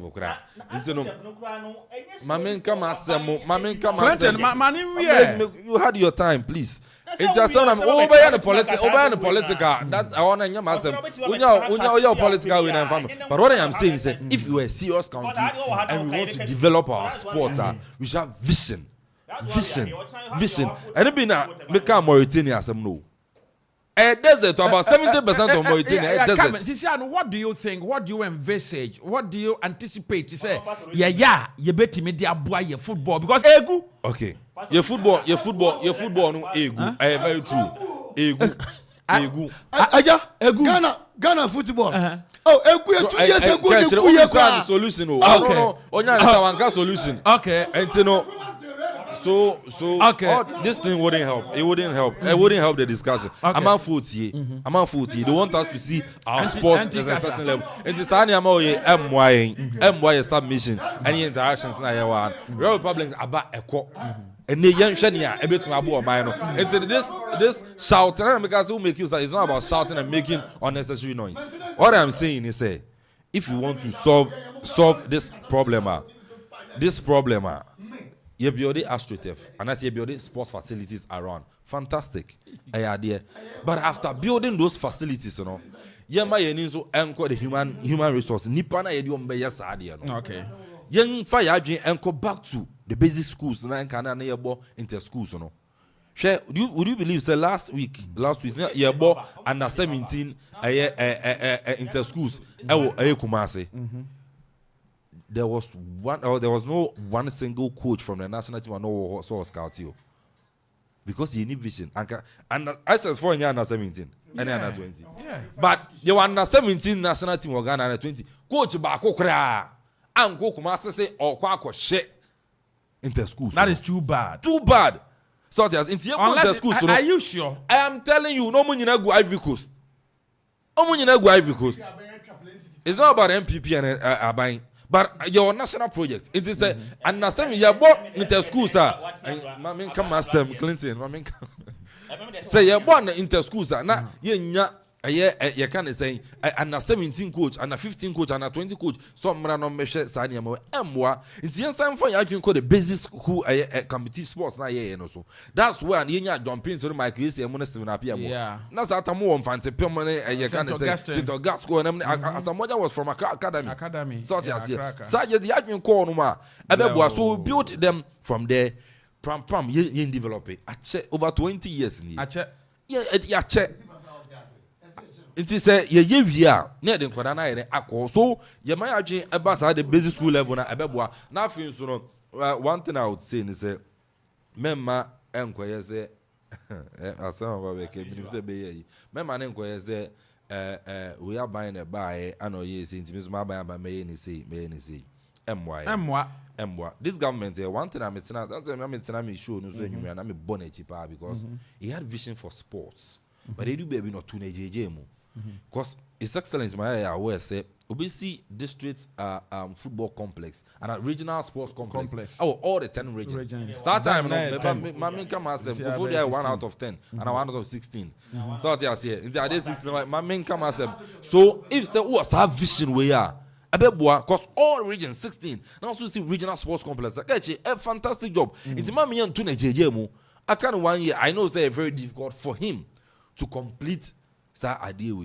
But it should be a national project. Remember, I say His Excellency and other government if you the next government a big towards M1 and he knew where the BRC Park Stadium. It was a certain government that shall say, by new government buy or say will be now into unfunding sang and ye jatu and I say Tamale Sports Stadium, Stipon Sports Stadium. Now currently Kumasi and Accra Sports Stadium. I say Obi Blasters in your baby mobile. My renovating in fact. Renovating Blasters in your baby mobile. I say Tamale say catchy say me show pictures of secondary sports stadium Rebel. But we had the finance minister. Of course, Parliament because you renovated secondary sports stadium about 98%. But now we I say on the I say. Oh, you didn't say any facts. You tell me say it's not true. But so what I'm saying is, on sports stadium and say.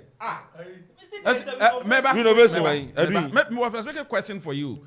So last 2 years, the minister Becca said, "Oh my, 98% of Esipon sports. I am the sales so called Debbie. So 2 years, so now say 98% Dana. After 2 years, 2% But over corner, I say so. You put a proper infrastructure. Now you infrastructure maintenance. Should also be another thing. National Sports Authority Shomunza. So as a Omonshana Sanya Moya and Gosana Meboa, Amaya Sports need to yeah, D-boy. Say, yeah, the idea Shawanza. We nipa. Tio. And Penifona I did 2 mission when selling both MPP and this we nipa. Dachi Ufia Banswa. Now your board is a we minister.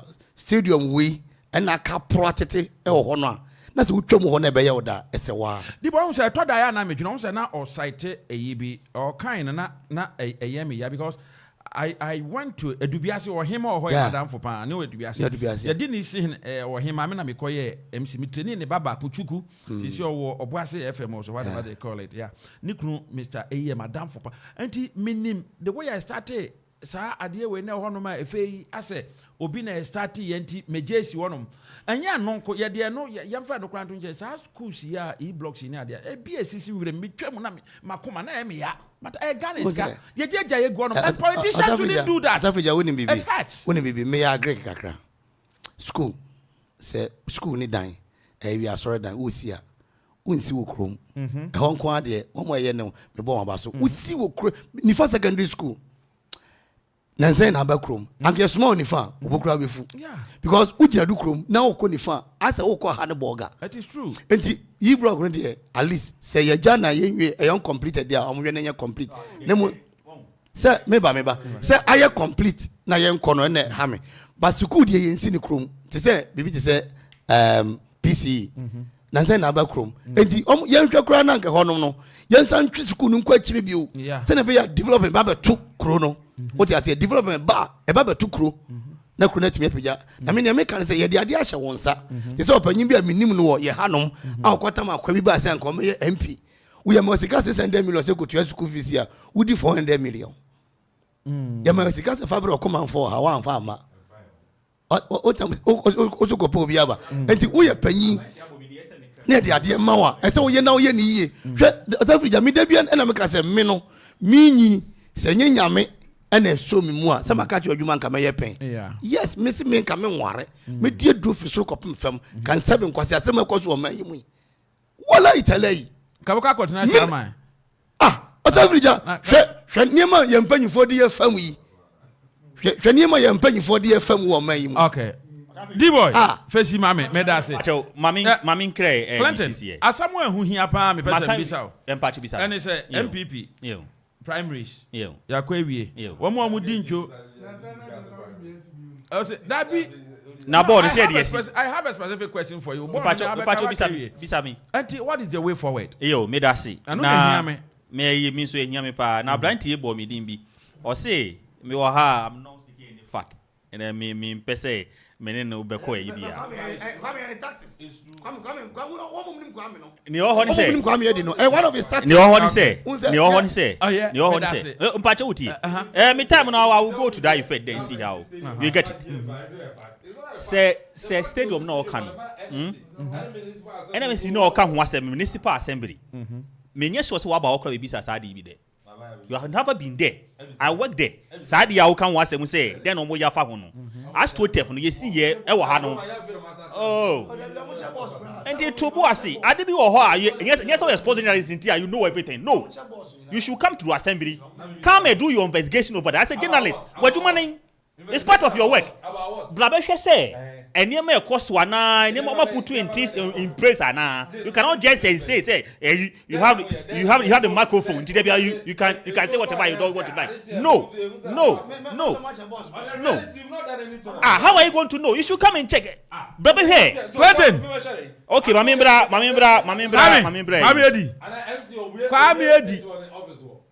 Kwame Edi. Ni o ni say. Obi a ni say obi anye neutral. Enti we say me say onye neutral. And I know where you belong. Enti where I know where you belong. Enti say wo ha na ye discussion a. Me fan say we journalist o. Me fan say o sports say you dey do ho be ye wade. But I hear discussion dey. Ye wa hey I'm representing MPP. As a political party, you get it. And what you are saying, and what now we are who are sportsman. That's what I'm telling you. Nothing. So tell me nothing. Our assembly also. Oh my God, you don't have any information. There being no CH assembly inside. You want to can CH assembly inside. Enti adi e share ninsa no. Enti adi e share ninsa no. Unso oh my God, maybe side that. Young friend. Now also as a journalist, what follow? Uncle Hoda, have you make inquiries? Have you make inquiries? No inquiries. Have you asked questions? Have you been there? Only information about keke okabi. Na mo so so. Na me yes say. No. What I'm saying is assembly we say makowa ko bizarre. Me go bizarre. Una wo see admission assembly nsa. Astrotem sports center ben anywhere we are not constituency. And who nim afa who nim na wo see assembly nsa. Bobako. So who nim na fu na see assembly nsa. Habra me nim bibia wa ha. Into me kasa assembly na one year share about sports ya. Enti say wa ko ho. Have you been there? Clinton guy say. Ne mama dey assembly be say ayi abansi project at you or your sports ayi facility a or the ma FA. And I'm now football. Who's supposed to supervise football? Accra Sports Stadium, LGF there. That's what I'm saying. Say Abansi Sports Stadium, and ya fedia on farmer F and say F in that. I said the National Sports Authority in that. And the national level. One more reps were had on. That's what I'm saying. You should go there and find out. It's Educom Astroturf. I said the district your friend is saying assembly. It's how been there and find out. What find out? However. I didn't see a assembly, sir. And you also can't go hold that. I work at assembly there. Haven't seen you before. Me who that? Okay. Clinton, we are mommy. Okay. Now what's the question here? What's the two baby? So what? You, I buy a 2 year. The other one say, I buy a 2 year. ye nyina hu se ade na koso asomdue mu na eka NDC fo nko a na nka adwuma yedi nka age agu na so Nyankopon asi abehwen dwuma akoso jojo wa bibi biara ansi o hwa we are on course ne eka ne se ye momu nyina tirim ko mo wini ye de wan wini bia no enye individual eye party no na edi nkonim nya se yelusu ya saa na bisia nen una wokɔ na nka wini yanka yebo abaso me so me ko ya me lusu ye nire be kan ye ho abom na 2024 election said ya me kan ye no obi obeka kire wo se NDC ba mu bia odada onunu hu na osere mi a me ye MPP ni minim dwuma pa aban na ye ene niema ebebo ho dawuro entisi ye wa asesi ye se anka ye nua mahama o ma aban mu bi da kura de anka ye different but onipa na ba bi da ana ye hu de wati me nka mprempren ke yete hei anka muso ojingeta mufu wa mayusu ku e over billions o se 24 hour economy o se sana oka na ha first no say 24 hour economy eno wan e wo mu say mu radio state it misi susu amade a chenye boa and so the first ogwanfu mre so a short day say what my if you care to do you will do it because light is so obetima that's why because we onye sports presenter yes me see ya wa hey if you care to do say ham person mo ya because light is so there bia obetima ye yes, but that time you can't do it because you can't afford to do it. If you have a lot to say, there is time for everything. The mood no bar. We are going to make sure you best separate apple from oranges. You say apple. No what they say orange. Yes, sir. Until true why you be who baby apple jina. You baby orange so jina. Na mon kan check Kevin say onye neutral. You be do discussion say and more maybe. Clinton, I don't believe that. I'm here as a politician. Yes. Anthony, opposite CA. Okay, opposite CA. Opposite CA. Do okay. Mr. Clinton. It's NDC. Also NDC. Enra sana. Enra sana NDC callers in be. Me maka say me. A man can never be neutral. Se minuane Daniel Kenneth na da botu tete no but ye kan kore and when it for ye name bi bisa na me pese me kasa I don't want to talk they catch me I was away producer or be catch I was away enti me say me patriot me say me brother Clinton but it shouldn't go further but you own say me medical can say me intro application enko NDC media station some compare juma ho ma no bepa enti you won't see yen say wo NDC singlet and what are there no sure who ye na da chi bi so ko pie wo another media station be how adwene okay so me say self to na me tumi aka na no ka say bo si obi ana ye de na ba say obepre ni oba be pre MP ni bi no oba nipa mienu akasa ma no mo ye NDC for ewi e chom so mo ye Jehovah Witness for na Jehovah Witness for ahu amane Clinton, o time aso. Clinton, o time aso. Clinton, o time aso. Catch with them say what Roma. 14th February. Yeah, Valentine program. Clinton. Na obe ya advert obe program so. Na another na ye. Me anka say dwumedi ye ma betra he. Ofin hu so ne de no na ba. What you say? Ofin hu so ne no de no na ba. And the 14th February, Valentine Day. Or club 29. You will touch it in penny for that. And I was sending messages out, but I'm deleting. I was sending out, but I did my delete. And what they say? Nothing deleted. Now, your program was in camera with a bonnet and waffles, so they didn't want about. What you say? Intimate hey. Now, fake Valentine. Honey, I was Club 29. Or say all red. All red. I mean, me ready ni bi. Anyway,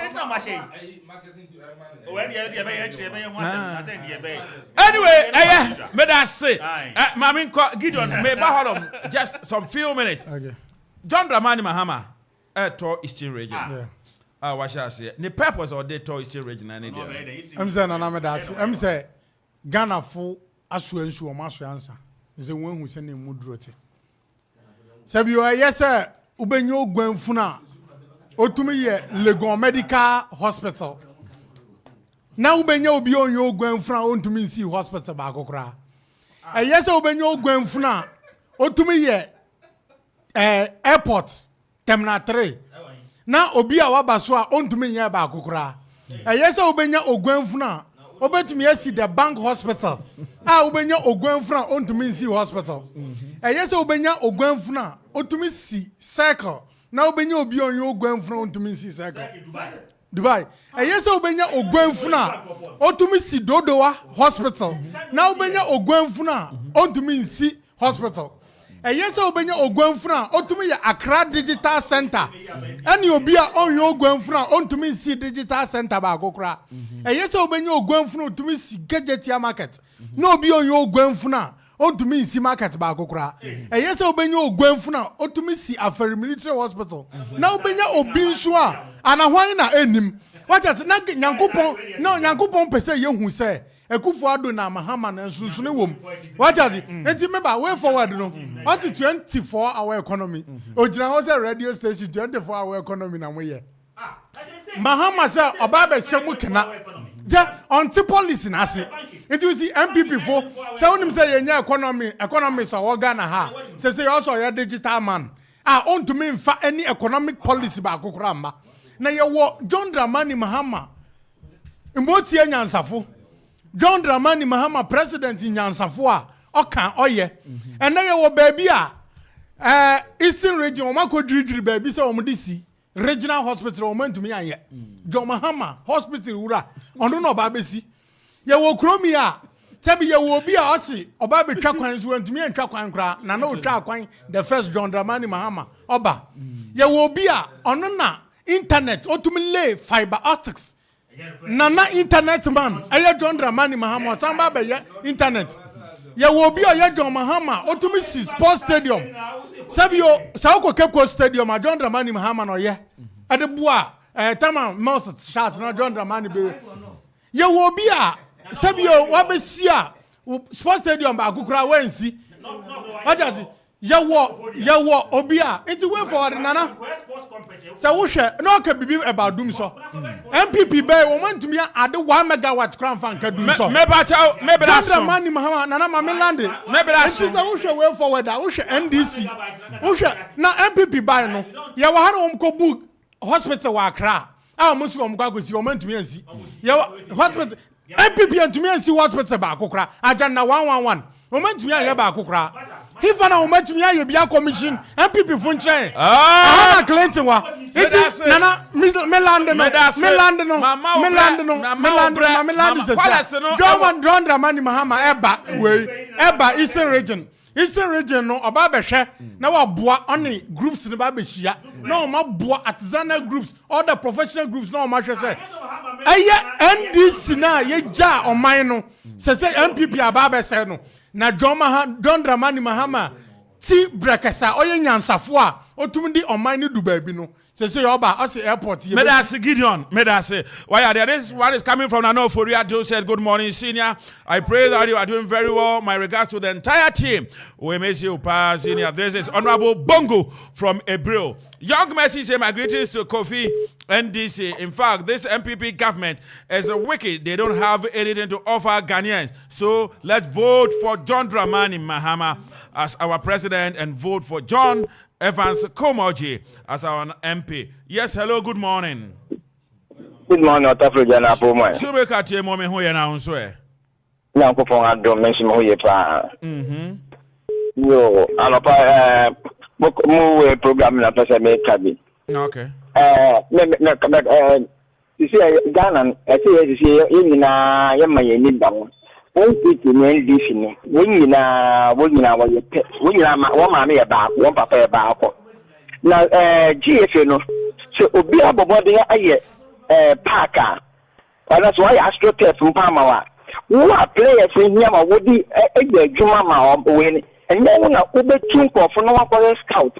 Na wakọ players na ba. Na mo ti o pese government na start they can do any yes no GFA no. When I work team with players also, into government na aye one of adwuma no waka de. Into wo so wo park one to organize the program organize the way na mountain where you go no. Wo na yi mu na me ye pe wo abrochi dia sa le be kwa ne ala be kwa ne ni to bo na NPP de me fe ni nto once no one day obi aka sa fa ne ho ya me shira Shoemaker Temo that say from Akuapem citizen comes in this one. Good morning and watching you live from Akuapem. And big thanks to your panelists today. On the 14th of February, it is going to be all Red Valentine's Day party, and everyone is invited to come to Kwamoso Club 29. So we are inviting you, Mr. Host, and everybody. Okay, good morning. Yes, hello. Morning. Hello, good morning. Udini be free. Yo, me papa Kaakyire Apreku. Oba Kofi NDC. Me kasa free and so Akuapem not constituency. Kofi, my NTO. Yo, me da wasi. Me do my pa obobwa Akuapem. Na me cha John Evans Kumoji. Incoming MP. Ono ye Savior. Opo ompe. Ono be de ade. You say in P3 atrapa efekedi nga ni pese patangonam. Se Akuffo do ba be gyo oman hwe se na Ghana football ni bobre moti. Ibisa o ekiden. Akuffo do ba ye to me the cap even cap edit so kure we mu no nkra Akuffo do to me the Ghana hana.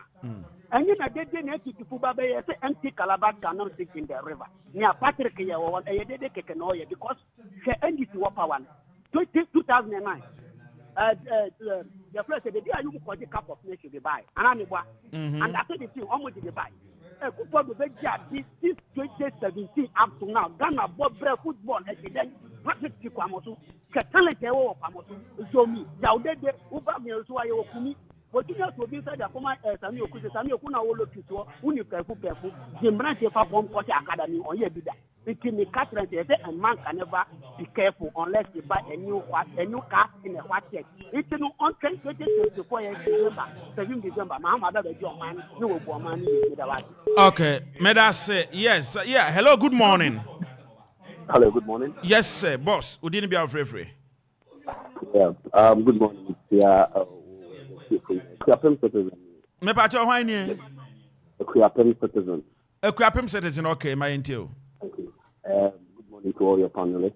I think I can't present the kind of say Africa, at the pado, but then I can only put it start and down. Now at the end of the day, you know. Uni academia as a players are will be me I ask out your mobile me AUC or for national benefit. Onya Africa and talk it. My if you all bad you premium be 200 Ghana to that is not the motive. If you abandon I had the party, you will put starters lay down. You need to players. Now you need to for more your national team number. Now make we are now in the club 29 on the 14th of February. I will pop all red birthday party ewo Kwamoso Club 29 ubi ambrana yefa odo embo odo medamu nyina se.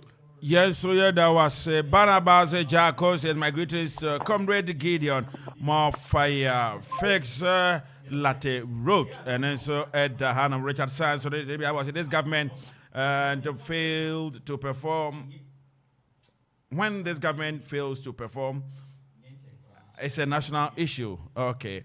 That is from Richard San. Dogbe Andrew says, good morning. Greetings to all your panelists in the studios. You're doing a fantastic job. Okay. We thank you. Kwamoso Homecoming is here. Kofi NDC also brings in one. Edwin Kobinamo Kwando said, Gideon, you are doing really well. Great submissions by your standard. The MPP can't destroy this country. We shall kick NPP out. Essie Regina says, hey, $8.5 million just only at group stages. As the winner of the tournament is receiving only $7 million. MPP never again kick NPP out.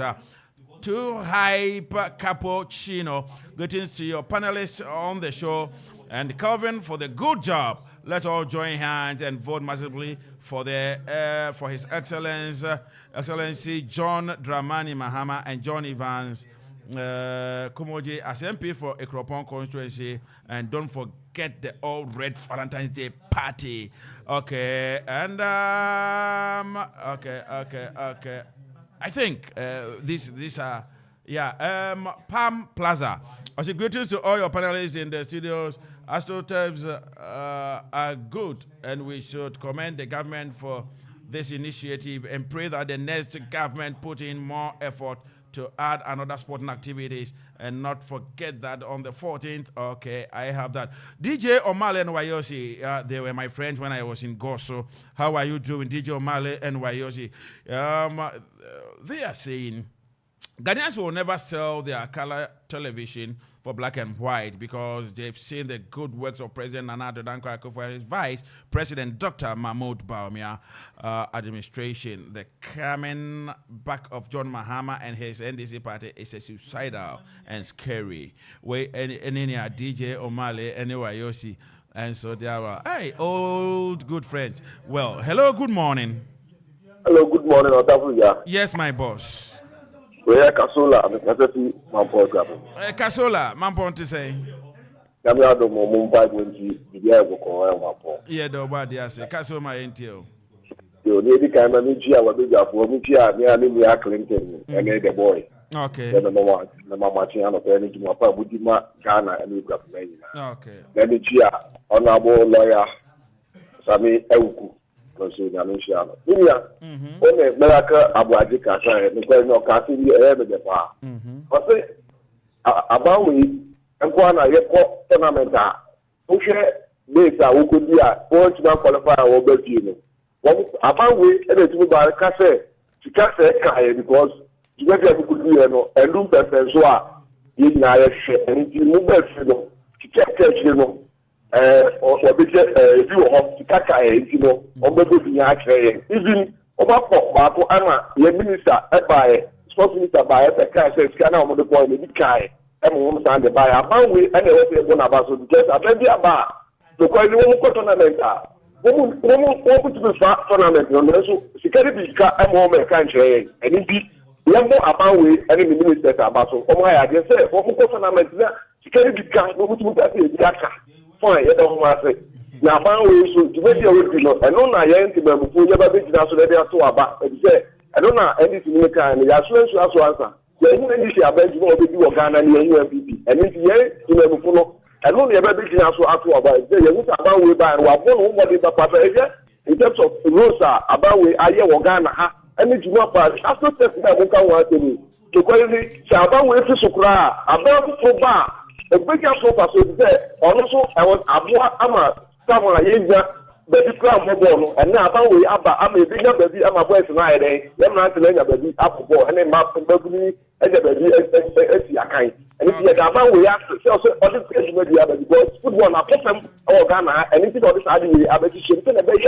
I don't want Ghana, yet to be a mobile economy. Yes, and yes, the party of my member in the Jawadama. And I say so, the percent last time was a dinner. Yes, that Amanda said, sport, you kind of say, seems to know what Ghana and one pick players will bring you even if teams in the Cobrica, may have probably to say, Tampam, the team now for Aquasha Wakaka. Or to say, tournament is the issue. Let's see, any players for every 2-3 days. We are getting yes, no, my local and also home, no money, or come to Otafregya, only a million to one, the chair and Akuffo, and then I bypass it. You may be with small Ghana. Clinton, Namisha, Yababa, 14. All right. Medase Kennedy say no to the MPP. We cannot allow Jack Toronto and his kid brother to harm our nation. The good projects initiated by the visionary leader, His Excellency John Dramani Mahama, have been left in ruins by them. We will definitely vote against this heartless NPP. Vote for John Evans Kumoji. Vote for JDM. Building the better Ghana we need. Okay. All right. I, Benny GH, say these MPP communicators have failed to uphold the democratic principles of Mother Ghana. No wonder they are just emulating the attributes of Jack Toronto, Pius Hajidi, caught in fraudulent visa deals, and current Minister of Sports, and blah, blah, blah, blah, blah. Okay. This is that. Menka. Okay. D-boy. A minute. Mentra minute. Oh, Mentra. A minute. Enti, the American say, Oman, the show one, sir. Usi, Omano, I didn't let me concana. Papa, Mapana Sampa, why are they? Unse, Dubai, na see, Akuffo, a see, a year 2. Bakuna Mahama, see, no boy didn't see me, Nina.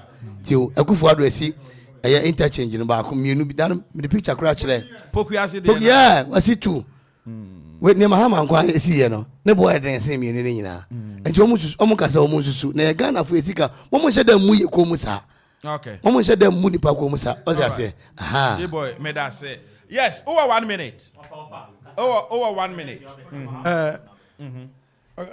minia mebre mpese mi hu so MPP communicator na so ye sports political analyst sa na ndo mo ye ni political analyst like mpese 1 minute na person o da mpese mi bisa say a minute na person o di bisa ni Gideon so ye MPP o da me bisa bibi aka o ye MPP communicator na so political analyst kwame de ye den o nana yima no na mi hu me kwame de netia o ye den me kwame de netia o ba ha wo se o ye political analyst o kwa wo so we ye MPP ni say ye MPP too our platform we so into Mati as me catch me communication officer say the boy ayo oba no say o MPP because on osi na wo twetwa aduane ma na on tumi MPP ma ananka me ko ni ma say into so MPP adukro mo hini biti wo MPP o fele ko NDC on ko ya hina say ye hu say me twa nipa mienu ade say ba cho ohine na asam ne de ye ye mu say o kan sa into say no em say John Dramani Mahama to na ba no obia nhwe na on follow John Dramani Mahama na 2024 no eye nana asamba akopam pese me ka kire Akuapem no ofo ne se nana wonim se dokuya eba Akuapem ebedi yes kana waguan kokwan o 1 minute na so yes hey na me de ye amadu muni men dumu no kasa ne wo ho ne se ne edi kan meda you have a minute yeah meda me party for ni na ase and there now fei ose obi abedi eto da bia e ba ha mo microphone kasa bi doku ya medi obi asika samye oku medi obi asika enti se oba na wo keka nsem bia na ye hu se as usual ndc for ne de say ya na o ka se agenda 11 wo hu hwe kuna ko hwe kofo dia ya wi oh Edukrom. It's about 80% completed. It's more than 80%. It's more than 80%. Oh, Massa. Why we?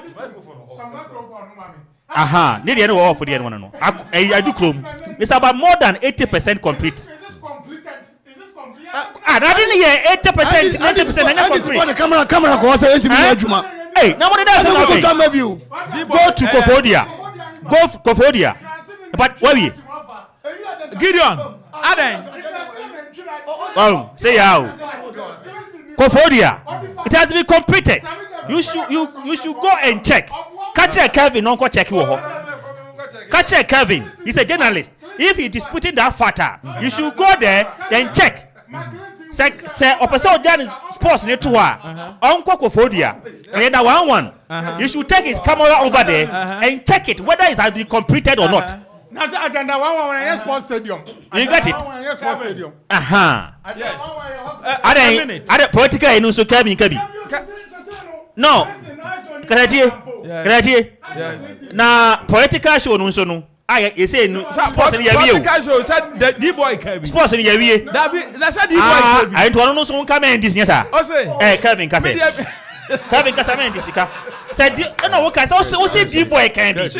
I don't know the wedding clear no. Otafregya same on wedding bisa kwa me ne KK Brown. Same ka bia ma MPP. Keja ka na meto no. Aha. Bi baba say mo kan nyina bi ho no mo a. Enti say wa Kasa na o say Kevin Kabia. Kevin. Ka no kure. Kevin over to you. Coach, me 1 minute no mami. I think say Clinton and you as a host, no, you've not been fair to me on the show because say okay say you've not been fair to me on the show because if you attack Clinton then mami wa ha na o man in dreams and I still master comment when you pass you've not been fair to me and Clinton so to be honest say Clinton tonight catch them say o pushing me to a certain tournament but meti am come politics man kebi one kebi GFA ni sports ministry na budget na me kebi me twa go in my 1 minute all I was saying is if only we want to develop as a country, vision. That vision, young work towards that vision, and a beboa That's what I'm saying. Say, we should work towards that. And Kaakyire, see, Kaakyire, edu baby now about national issues. Then we will involve these politicians. It wouldn't help. So all that I was saying is that Kaakyire, a little bit of all that I was saying is that about national issues. We shouldn't involve these politicians. Because they will say it according to their political affiliation. So all that I was saying is say but it's anka eba FNN ministry now say you know anka when my colleague back on so woman China more the facts and the reality sports for me I can say it. So I didn't say I that's why you see me eat it. Okay, you might be there move faster. Now what I'm politics there. Otafregya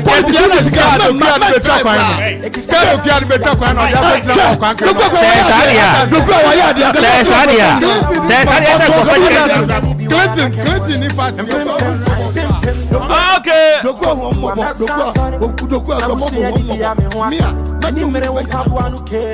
Okay, Matty, so far so good. This is where time will permit me to draw the curtain on the show. Edwin Okoman Kasa. It's been great having Gideon here, having Clinton, Calvin, and also D-Boy. I don't pay myself together with Nano Day, Papa B, Ziggy B, Bella B, DJ Donzi, Okorie Achimai, and also KB. We say we thank you so much for being part of the show. Kaakyire Kwesi Appea Apreku nyameti ase we bi otafregya. Adabeni ameka wan say Yefco Ventures. Was your plumbers nyina damfo. Oye mesin fo nyina damfo, adansi fo nyina damfo. Antini obehia ade aya wo kitchen. Na obehia ade aya wo bathroom honom. Na obehia ade asidan ni nyina. Yefco Ventures. Yefco Ventures. Ese brani ni oma nebu afofofo. Wati bi tibi bia so. Modern kitchen. Modern toilet. Modern bibia. Nedi sidan bia. Ayafra 0244 185388. 0244 185388 and 0277 863179. Hana midi musie. Kaakyire Kwesi Appea Apreku ni midi. Nyame di yankwache abi pem ni ebesesia. Christ asomdwe midi jamo. Abusia, I love you. And I'll continue to love you because I love you with the love of the Lord. I am out. Bye-bye. I'm a soldier, one man soldier, instruction soldier. I'm a soldier, one man soldier, instruction soldier. And pim time, pim coming. Get up from do I'm a sorry. Nabusia did I mean what? Any mere won't pabuanu care coming. And pim time, pim coming. Get up from do I'm a sorry. Nabusia didi ya me ho atom. Any mere won pabuanu ke ankomi. I'm a soldier, one man soldier.